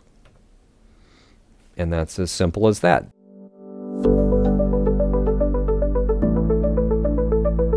I'm going to go over the system menu and identify what everything is. And I'm not going to cover everything in great detail, but there's a few things that we've missed along the way that I'd like to pick up. So to get to the system menu, we just hit the system button, and that unlocks several pages. You use page up and page down to get through all of these pages. You can see it goes to page 9 about. Let's go back to page 1, and then you increment through the things you want to set using previous and next. And you use the value knob right here to set the values. So LCD contrast sets the contrast or the viewing angle. The backlight can be high or low. You can put that in low and low light. The solo mode can be latch, radio, which means only one thing soloed at a time, or control room. But for the most part, leave it on latch unless you have a reason to use those other two modes. Now you do have the option to show peak holds. All the meters on this board are peak meters. So I'm going to play back a little bit and show you what peak hold does to the meters. It's kind of as you'd expect. You've seen this on other audio equipment, that it actually hangs onto the peak for a few seconds. It's not surprising what it does. If you like to see the peaks held that way, then that's great. I normally leave that off, and that is off by default, but it's kind of a nice option. Now the global aux mutes kind of indicate what happens when you hit mute on a channel, what happens in your monitors or in the monitors are connected to the aux sends. Normally I would want channels to mute both into your main speaker and into your aux send, so I would leave this at yes, and I would think most people would want this set to yes most of the time. If you set it to no, and if your auxes are set to pre-fader, then they won't mute when you mute the channel. That's a unique use case, and you probably want to have a good reason to set this to no, and also consult the manual on the way that works. Do some testing before you do this in a show, because otherwise you might inadvertently try to mute something because you're changing an instrument and get a lot of buzzing in the monitors that you're not expecting. Most of the time leave this to yes. All right, let's go on to the next page. Now you see the beginning of our network setup. On page 2, it's called Network. And you can see right here, when this says Ethernet, that means I've got an Ethernet cable connected to my router, and that's connecting me to the network. You can, at the same time, and alternatively, connect to a Wi-Fi network. And to choose the Wi-Fi network, you can hit this recall here, hit the recall button here, and that will scan available Wi-Fi networks like this. It's scanning. And then you can roll through all of the networks that are in the air. Now, in my studio here, I've got quite a few of them that are in the air, but my router is set to PBJ, so that's the one that I want to connect to. And then to connect to it, then you hit Store to join. So you'd hit the Store button, and then that will actually allow you to join the network, and then you dial in your password. This shows the IP address for my connection to the router, and that's really all the detail I'm going to get into. I guess one more point is that if you're connected to Ethernet, it overrides the Wi-Fi connection. So you really only need one or the other of these connections. And you need these in order to connect to iOS devices like an iPad running SL Remote or an iPhone running the QMix app. And that you set up on the next page. So if you see right here, page 3 is for iOS setup. We'll get into this in more detail in another video series in the future. But for an introduction to that, I've got my iPad and I'm running SL Remote. And then when you run SL Remote, you get something like this that allows you to connect to the mixer. So I'm going to hit StudioLive 32 and I connect to the mixer, but the whole app is grayed out because you have to have rights to use this. And the rights are set up here on the mixer. So you can see right now it did detect that my device is William Edstrom, which is me, and my iPad running SL Remote. Here I can give it permissions. Now the main permission, now watch this. None. As soon as I go to front of house, this whole mixer opens up on the iPad app, and that allows me to do full mixing of the board. Just about everything you can do through this remote app. It's extremely cool. I'll go over this in a later video series, not this one, but that's kind of how you get started. Now you can dial this in and allow that iPad app to control auxes, a single aux, and you can see all the auxes are available here, or front of house. Now the other thing you can do is allow the iPad app to change the channel names, and it's actually quite convenient on there to change the channel names.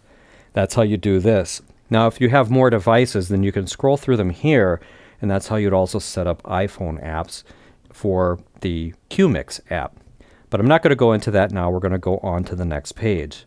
Now on this page, we've already covered this. For all of your auxes, you can set them to pre-1, pre-2, or post. So I'm not going to review that again.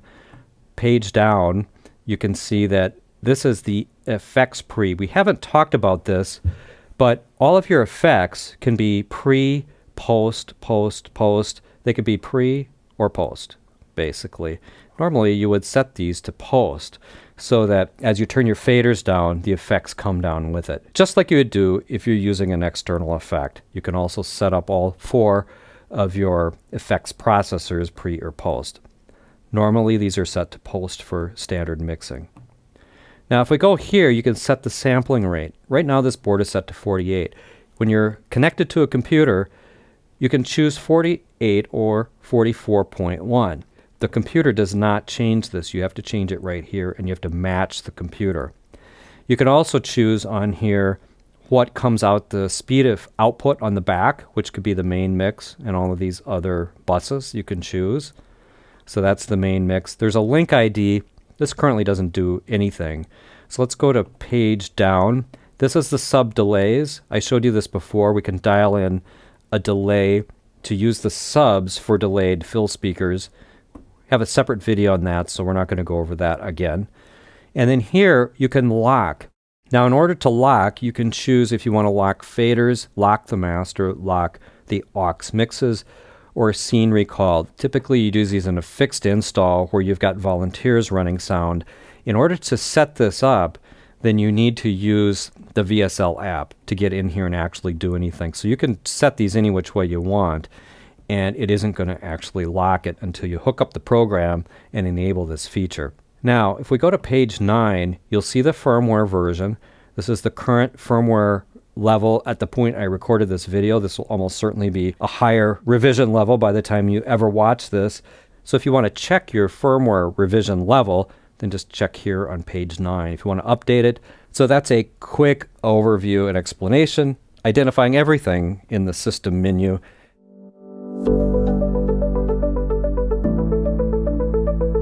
In this video, I'm going to talk about scenes, how to save a scene, and then how to recall scenes. Now, we already showed you how to zero out the board, and if you forgot how to do that, you just go to the scene function. You hit the scene button over here in the master section, and S1, which you can dial in right here, is zero out the board. You can't really change this, but you can choose what things that you're going to zero out. So you can recall names. It's currently set to no. To change the things that you're going to overwrite as you load a scene, you can choose all of these different categories. So if we want to overwrite the names to the default names, we would have that set to yes. You can load up the mutes, the effects, the assigns, which you typically would, EQ and dynamics, all the aux mixes. You can load the faders if you want to load the faders, which we will do in the next example. For zeroing out the board, you might not. You just load them and put them all down. Now the pots is the tricky thing. When you load a scene, the pots are the effects, the aux, and all of these pots here. They're all digital. So if you load them, they will be set to whatever in the scene, which can be pretty confusing because they actually do have discrete positions. Normally, these are set to where you don't load the pots.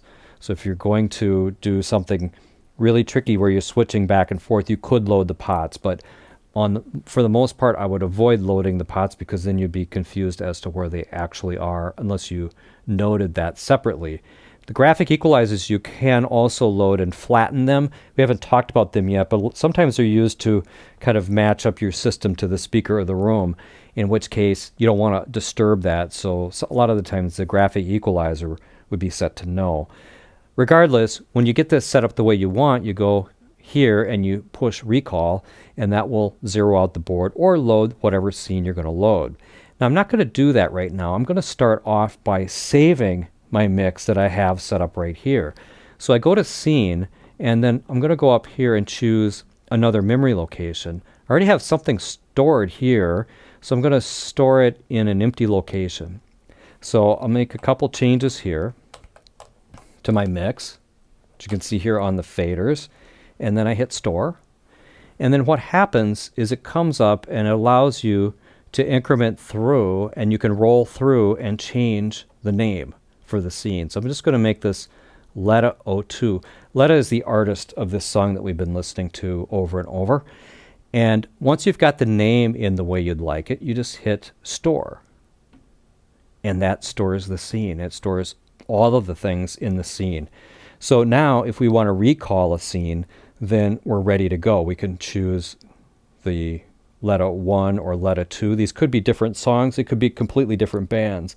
So what I'm going to do is just mess this up a little bit, because I'm going to show you how to readjust the faders. Since the faders can't be recalled on their own because they're just mechanical faders, the way that you recall the faders is using a function called fader locate. So I'm going to change that a little bit. Well, we can mess up the fat channel. We can do anything we want with the board, and then we can reload this. So I'm going to go to Letta 02 now and restore it. So when I do that, I use recall. And we're going to recall the names, the mutes, the effects, everything on here, and even the graphic EQs and the faders. So the faders will come up set, but they won't actually match what's here on the board, but I'll show you that in a second. So now we'll hit recall, and now it goes automatically into what's called the fader locate mode. You can turn that on or off right here. And what is happening is here on the LED bar graphs, it's showing you where you need to move the fader to match the scene that you just recalled. So all I need to do is pull this down until it's centered. I move this one up until it's centered. This one needs to go down a little bit. And then I quickly catch up to where I need to be to match my mix. And I do that all the way through the entire board. And that allows me to locate the faders. So once I've done that, which is really quick and easy, then I'm ready to continue on with the mix, and these faders then are all in the correct position. And that's really all there is to saving and recalling.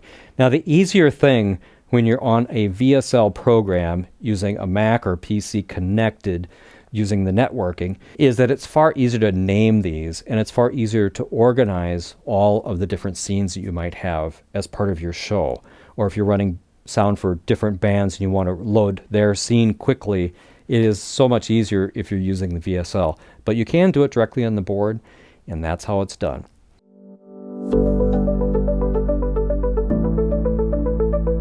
In this video, I want to talk about control room monitoring and also the solo mode for CR monitoring that we saw before, but we didn't really talk about. So I'm going to show how that works. Now, in the back of the board, there's CR outputs. That's where you would connect your control room monitors, usually powered near-field monitors are connected up there. And if you have a broadcast booth or other fixed installs where you have monitors near the board, that's what you would use. Now, of course, if you're in a studio recording situation, you'd almost always have control room monitors hooked up to those as well. So here's how the soloing normally works. When we're in the latch mode, we have to flip to the solo bus over here in order to hear anything that's soloed. We also control the control room output level with the monitor knob right here. It says monitor, but it might as well say control room right here because it's connected to the CR output. Now the headphones will get the exact same signal. It's just it's controlled here on a different knob, and that controls the jack on the front of the board. In this video, we've got the audio hooked up to the CR outputs, so this should control it. Now, first of all, I'm going to play back a little bit of the mix and leave the monitor enabled.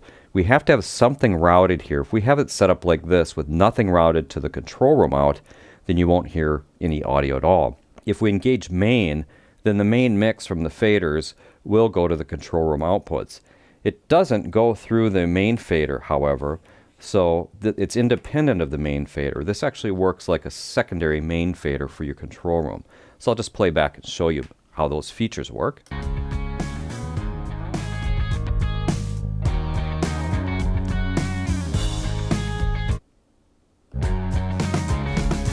All right, well, that's simple enough. Now, if we want to hear something soloed, we have to have solo enabled. If we have both enabled, it's a little confusing because, well, you'd hear the main mix and the solo mix, and there's really no point. So normally you would switch back and forth, and I showed you before you do this with a two-finger trick. So if we have solo enabled here, now anything that we solo will hear, provided that it's turned up here with the solo knob. This knob controls the overall level of the solo bus. With this down, you won't hear anything when you solo something. With it up, you'll hear what's soloed. So let's solo a few things.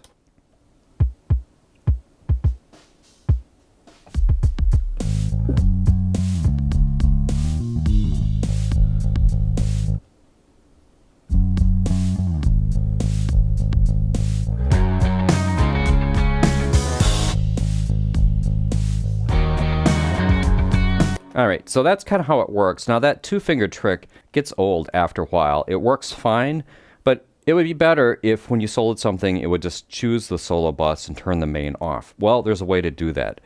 In the system menu, we have it set to latch mode, which is our default, but there's two other modes. There's the radio mode, which I'll tell you about in the next video, and CR, which means it's the control room mode. So let's set it to control room mode, and now what happens is when we have something soloed, it automatically chooses the solo bus, and when you don't, it goes to the main bus.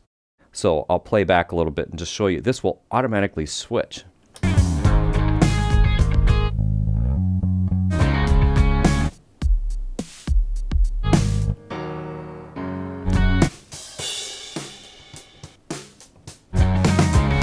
And you can solo multiple things at the same time. I really like this mode.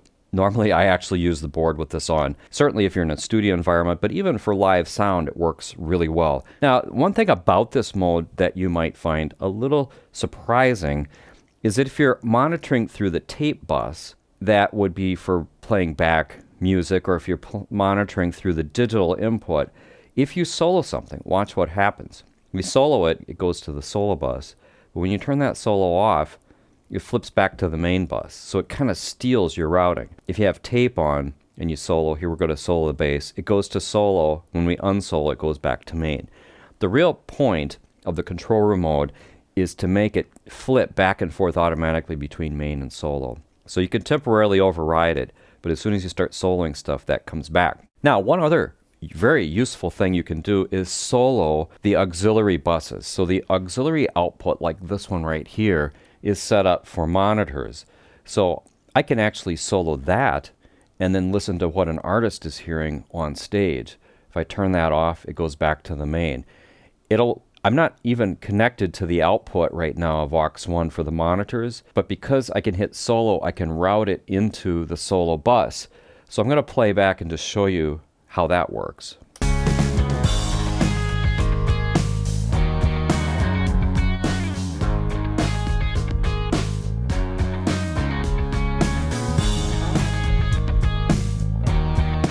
All right, so if the artist says, I want to hear less of that guitar, that little guitar riff, I want to hear less of that in my monitors, then you can solo this and then adjust the mix. So I'll demonstrate that.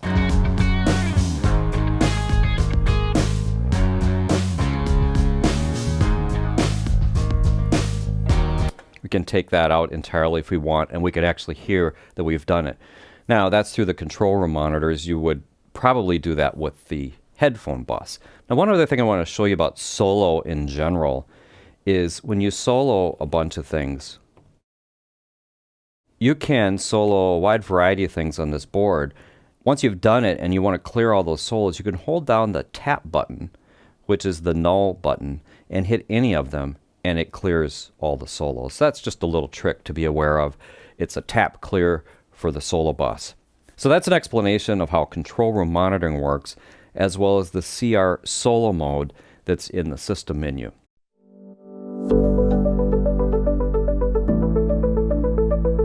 Now, when it comes to soloing, there are three options. We've already discussed the latch mode. We talked about the CR mode. There is one more called the radio solo mode. So I'm going to go into the system menu, and then right here, if we're not selected yet, you can go to solo mode and roll this until we select radio mode. And that's all we need to do there, so I can turn that off. Now, the way the radio mode works is that when you solo something, if you go to solo another channel or another bus, then it cancels the previous one. These stereo ones get soloed together because they're linked. But in general, you can only have a single thing soloed at one time when you're in the radio mode.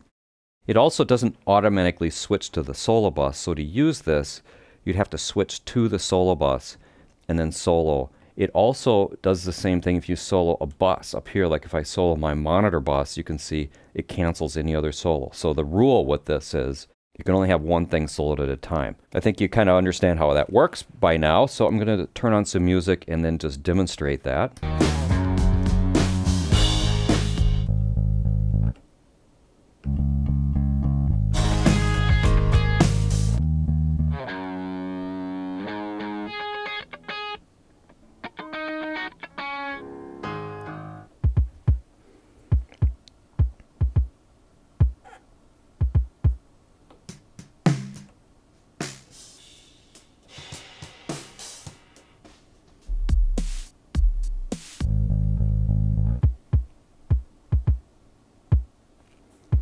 Sometimes I like to think of this as the sound check mode. While I wouldn't normally use this for running a show, there is some benefit to being able to just quickly go right down the row and solo all the different things without having to clear the solos. You have the radio solo mode. It works just like the latch mode, except you can only have one thing soloed at a time. That's the radio solo mode.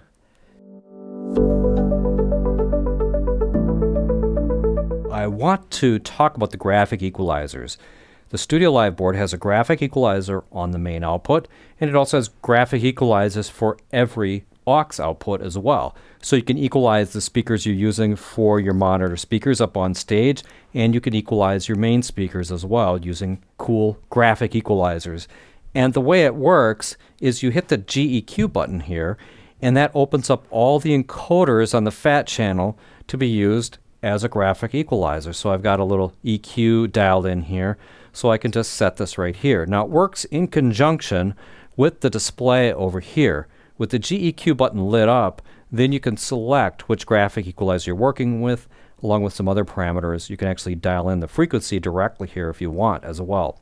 So the way this works is right now we're on left and right main, and down here it says stereo on. So this is where you set left and right main, or you would choose one of your auxes. So when I flipped over to the aux here, you can see that my graphic equalizer is set all neutral here. So if we wanted to make a tweak, then you can dial it in here on the encoders, and then what you're doing shows up right here. So you can see that this band, as I'm turning it here, is the 2K band, and I can boost or cut around that 2K. Now also note that we have the EQ is turned off. So if you want to enable an EQ, for example on aux 1, you'd need to come down here and actually turn that graphic equalizer on. So let's go back to the main page. So we'll go back here to the main outs. And there's another thing, because this is a stereo bus. This would also occur if you had linked buses. But if we go down here, we can choose to have stereo on or stereo off. So this way, we could EQ the left speaker separately from the right speaker. I don't want to do that. I'll just leave that turned on. Now, if you have some goofy setting dialed in here across this, and it's a 31 band equalizer, on the 32 channel board, you have direct access to all the bands. Now, if you're on the 16 channel or the 24 channel board, you don't have quite enough encoders for 31 bands. So when you get down to the first one, it will actually flip to give you access to the lower or the higher registers of bands. It's not that difficult because it continues to tell you what's going on up here on the display. So if you wanted to kind of reset this, all you need to do is go over here in the master section and hit recall, and you can see that flattens out that EQ. So I'm going to play back a little music, and I'm just going to roll out the highs and the lows and kind of create a lo-fi sound by just manipulating the graphic equalizer.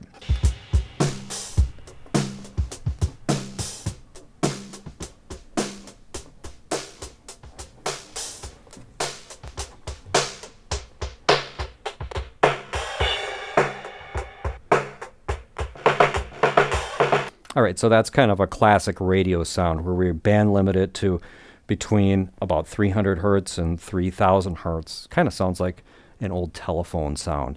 So then you can turn the EQ on and off using this status.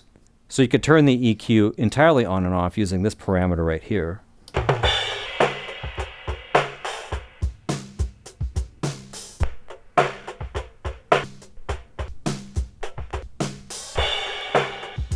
I don't know if your band will be happy if you do that, but it's kind of a cool effect.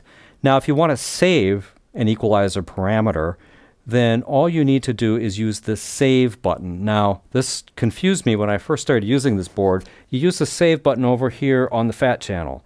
So you just hit Save here, and then that opens up the preset memories here. So you can choose a preset, and here's an empty location. I have one saved, so we'll choose preset location 2. And then I can come down here and then rename my lo-fi sound. I could give it a better name than this, but I'll just call it my GEQ number 2. And then when you've got it in there, just like everything else in this board, you push Store to save it. And now I've saved my graphic equalizer setup. And if I go back in here and I'm on this page to hit recall, you can see that flattens it. But if I want to recall a setting.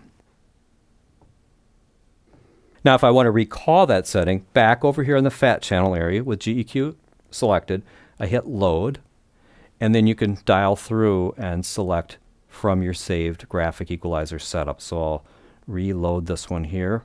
It says push recall, and you can see that loaded in my lo-fi setting. So that's how you use the graphic equalizers on the StudioLive board.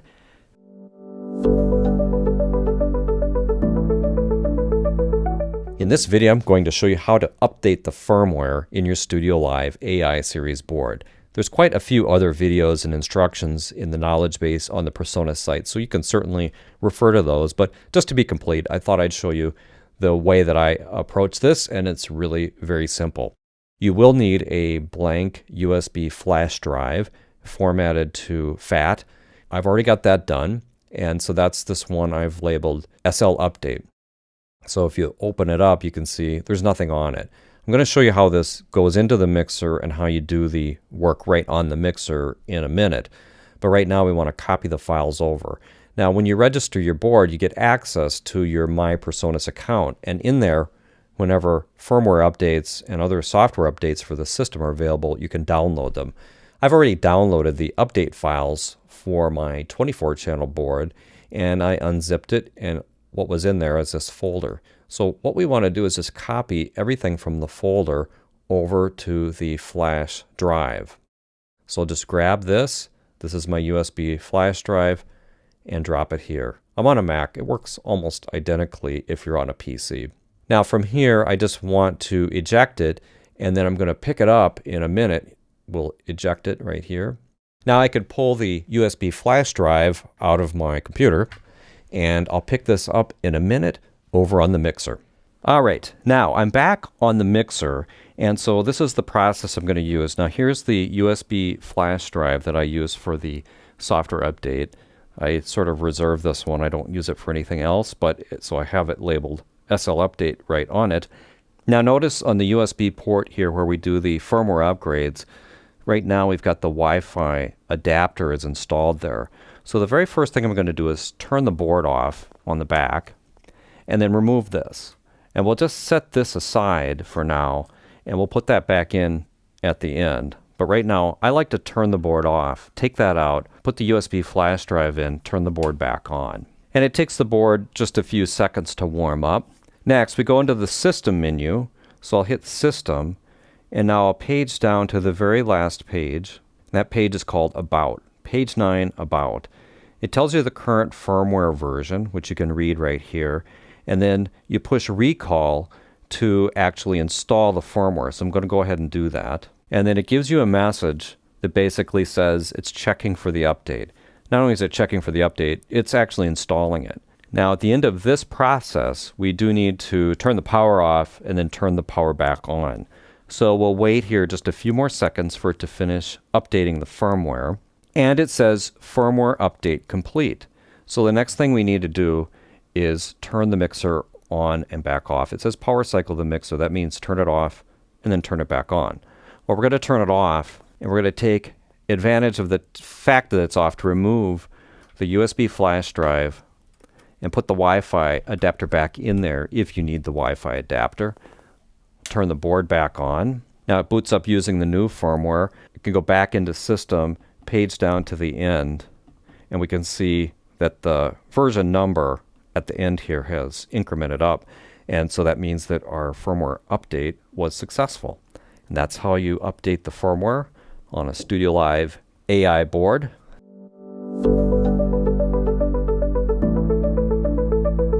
Now, the 3242 AI has a new feature called Mute Groups, which you'll see right here.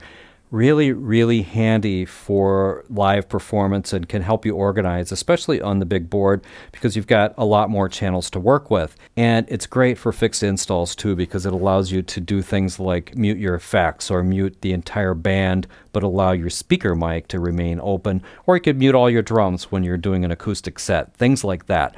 So I'm going to kind of show you how this works. It's really very easy, but there are a couple nuanced things that I also want to point out.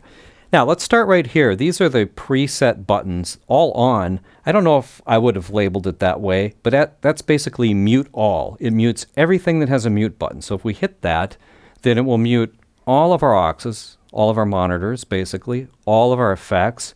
It will mute every single channel on the entire board, including the subs. So that's a preset. So if you're done with your show, you want to tear down, then you can just hit this, and you don't have to pull back all your faders and everything, and you can start disconnecting things. All off works a little differently. If you have some mutes already engaged and you just want to clear them, then all off will do that. And that's what those two buttons are for. Very easy, very handy. And now let's get into the mute group. So if we wanted to, say, let's take these vocals right here, and we're going to mute all these vocals, and then we want to save this as a mute group with all the vocals down.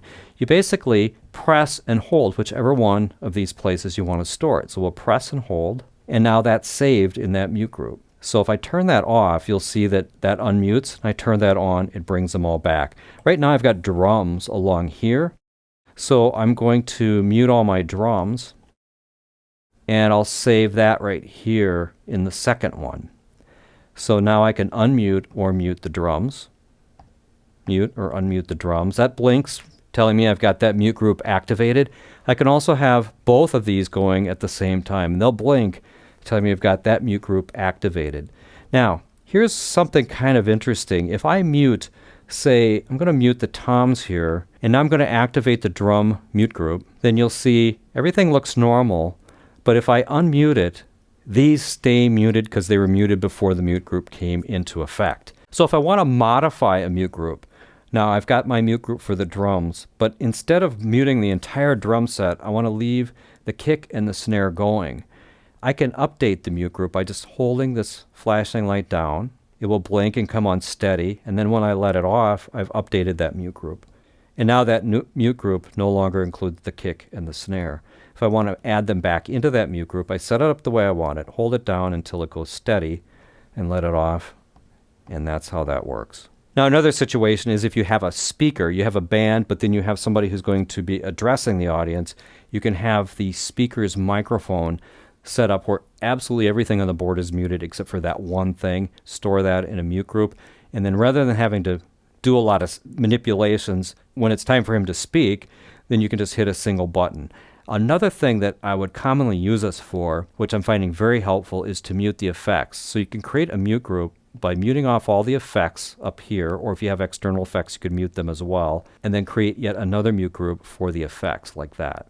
So now, anytime somebody in the band starts to speak, you can just turn the effects off like that and then bring them back. So mute groups are extremely cool and helpful feature. And as I said, this is only available on the 32-channel board. However, through the VSL program and a connected computer, you can use mute groups with the other two boards as well.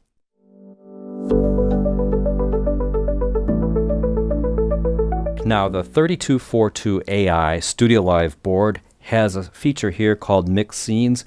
If you're looking this up in the manual, sometimes it's called Quick Scenes because it's so quick to load a scene using this. It gives you the ability to store temporary scenes without going through the hassle of storing them into scenes using the scene memory setup here in the master control. Well, what's really nice about it is if you're mixing a bunch of bands in a festival situation, after you've gone through sound check, you can save the setup for each band in one of these scenes. I guess if you have more than 6 bands, then you'd have to go into some other memories. But if you have 6 bands or less, then this is a great way to do it. Also, you could load scenes and assign them here if you're in a theater situation where you want to make a very quick sudden change between setups. So that's another possible application for it. Regardless, I'm going to show you the mechanics of how this works. So to store a quick scene, all you do is you hit store, and then you choose one of the 6 memory locations. So I'll hit 1, and that stored it, so it's ready to go. So let me just change the mix a little bit, and we'll just make a random change there, and then we'll store another mix scene. So, and I'm going to go back and recall the first scene, and to do that, all we need to do is just hold down that button, and now I've recalled that mix scene, and it does go into the fader locate mode because my faders are now off a little bit because I sort of mixed them up. and fader locate mode will give me a guide to get all my faders back to the same position. Now if I want to load the second mix scene, I just hold down this button, and now it flipped me to the new scene. The faders are in a little bit different location, so I can quickly lower them into the right position from the fader locate mode. Now an interesting thing about this is that I can undo the load. So I'm going to load mix scene 1. So there's mix scene 1 and its fader locate, but now I only needed it for a very short period of time. I want to undo that mix scene. All I need to do is hold down undo, and it will take me back to the previous mix scene that I had loaded. So it's a really cool feature. I'm sure you're going to find a lot of uses for this. It's a great addition to the StudioLive in the AI series boards. It's right on the front panel on the 3242 AI, and it is available in software in the VSL program if you're on the 16-channel board or the 24-channel board.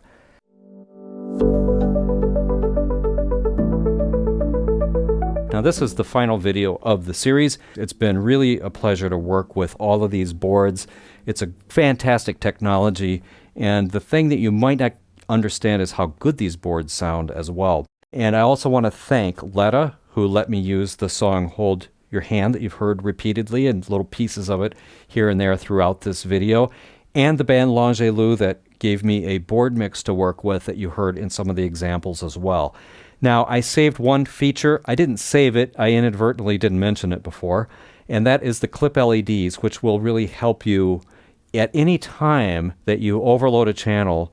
Right here at the top, you'll get these clip LEDs. You could be in a fat channel or you could be in an EQ or whatever.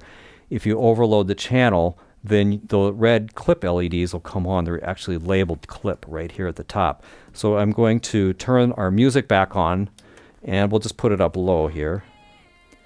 And I'm going to just turn the input up until it clips.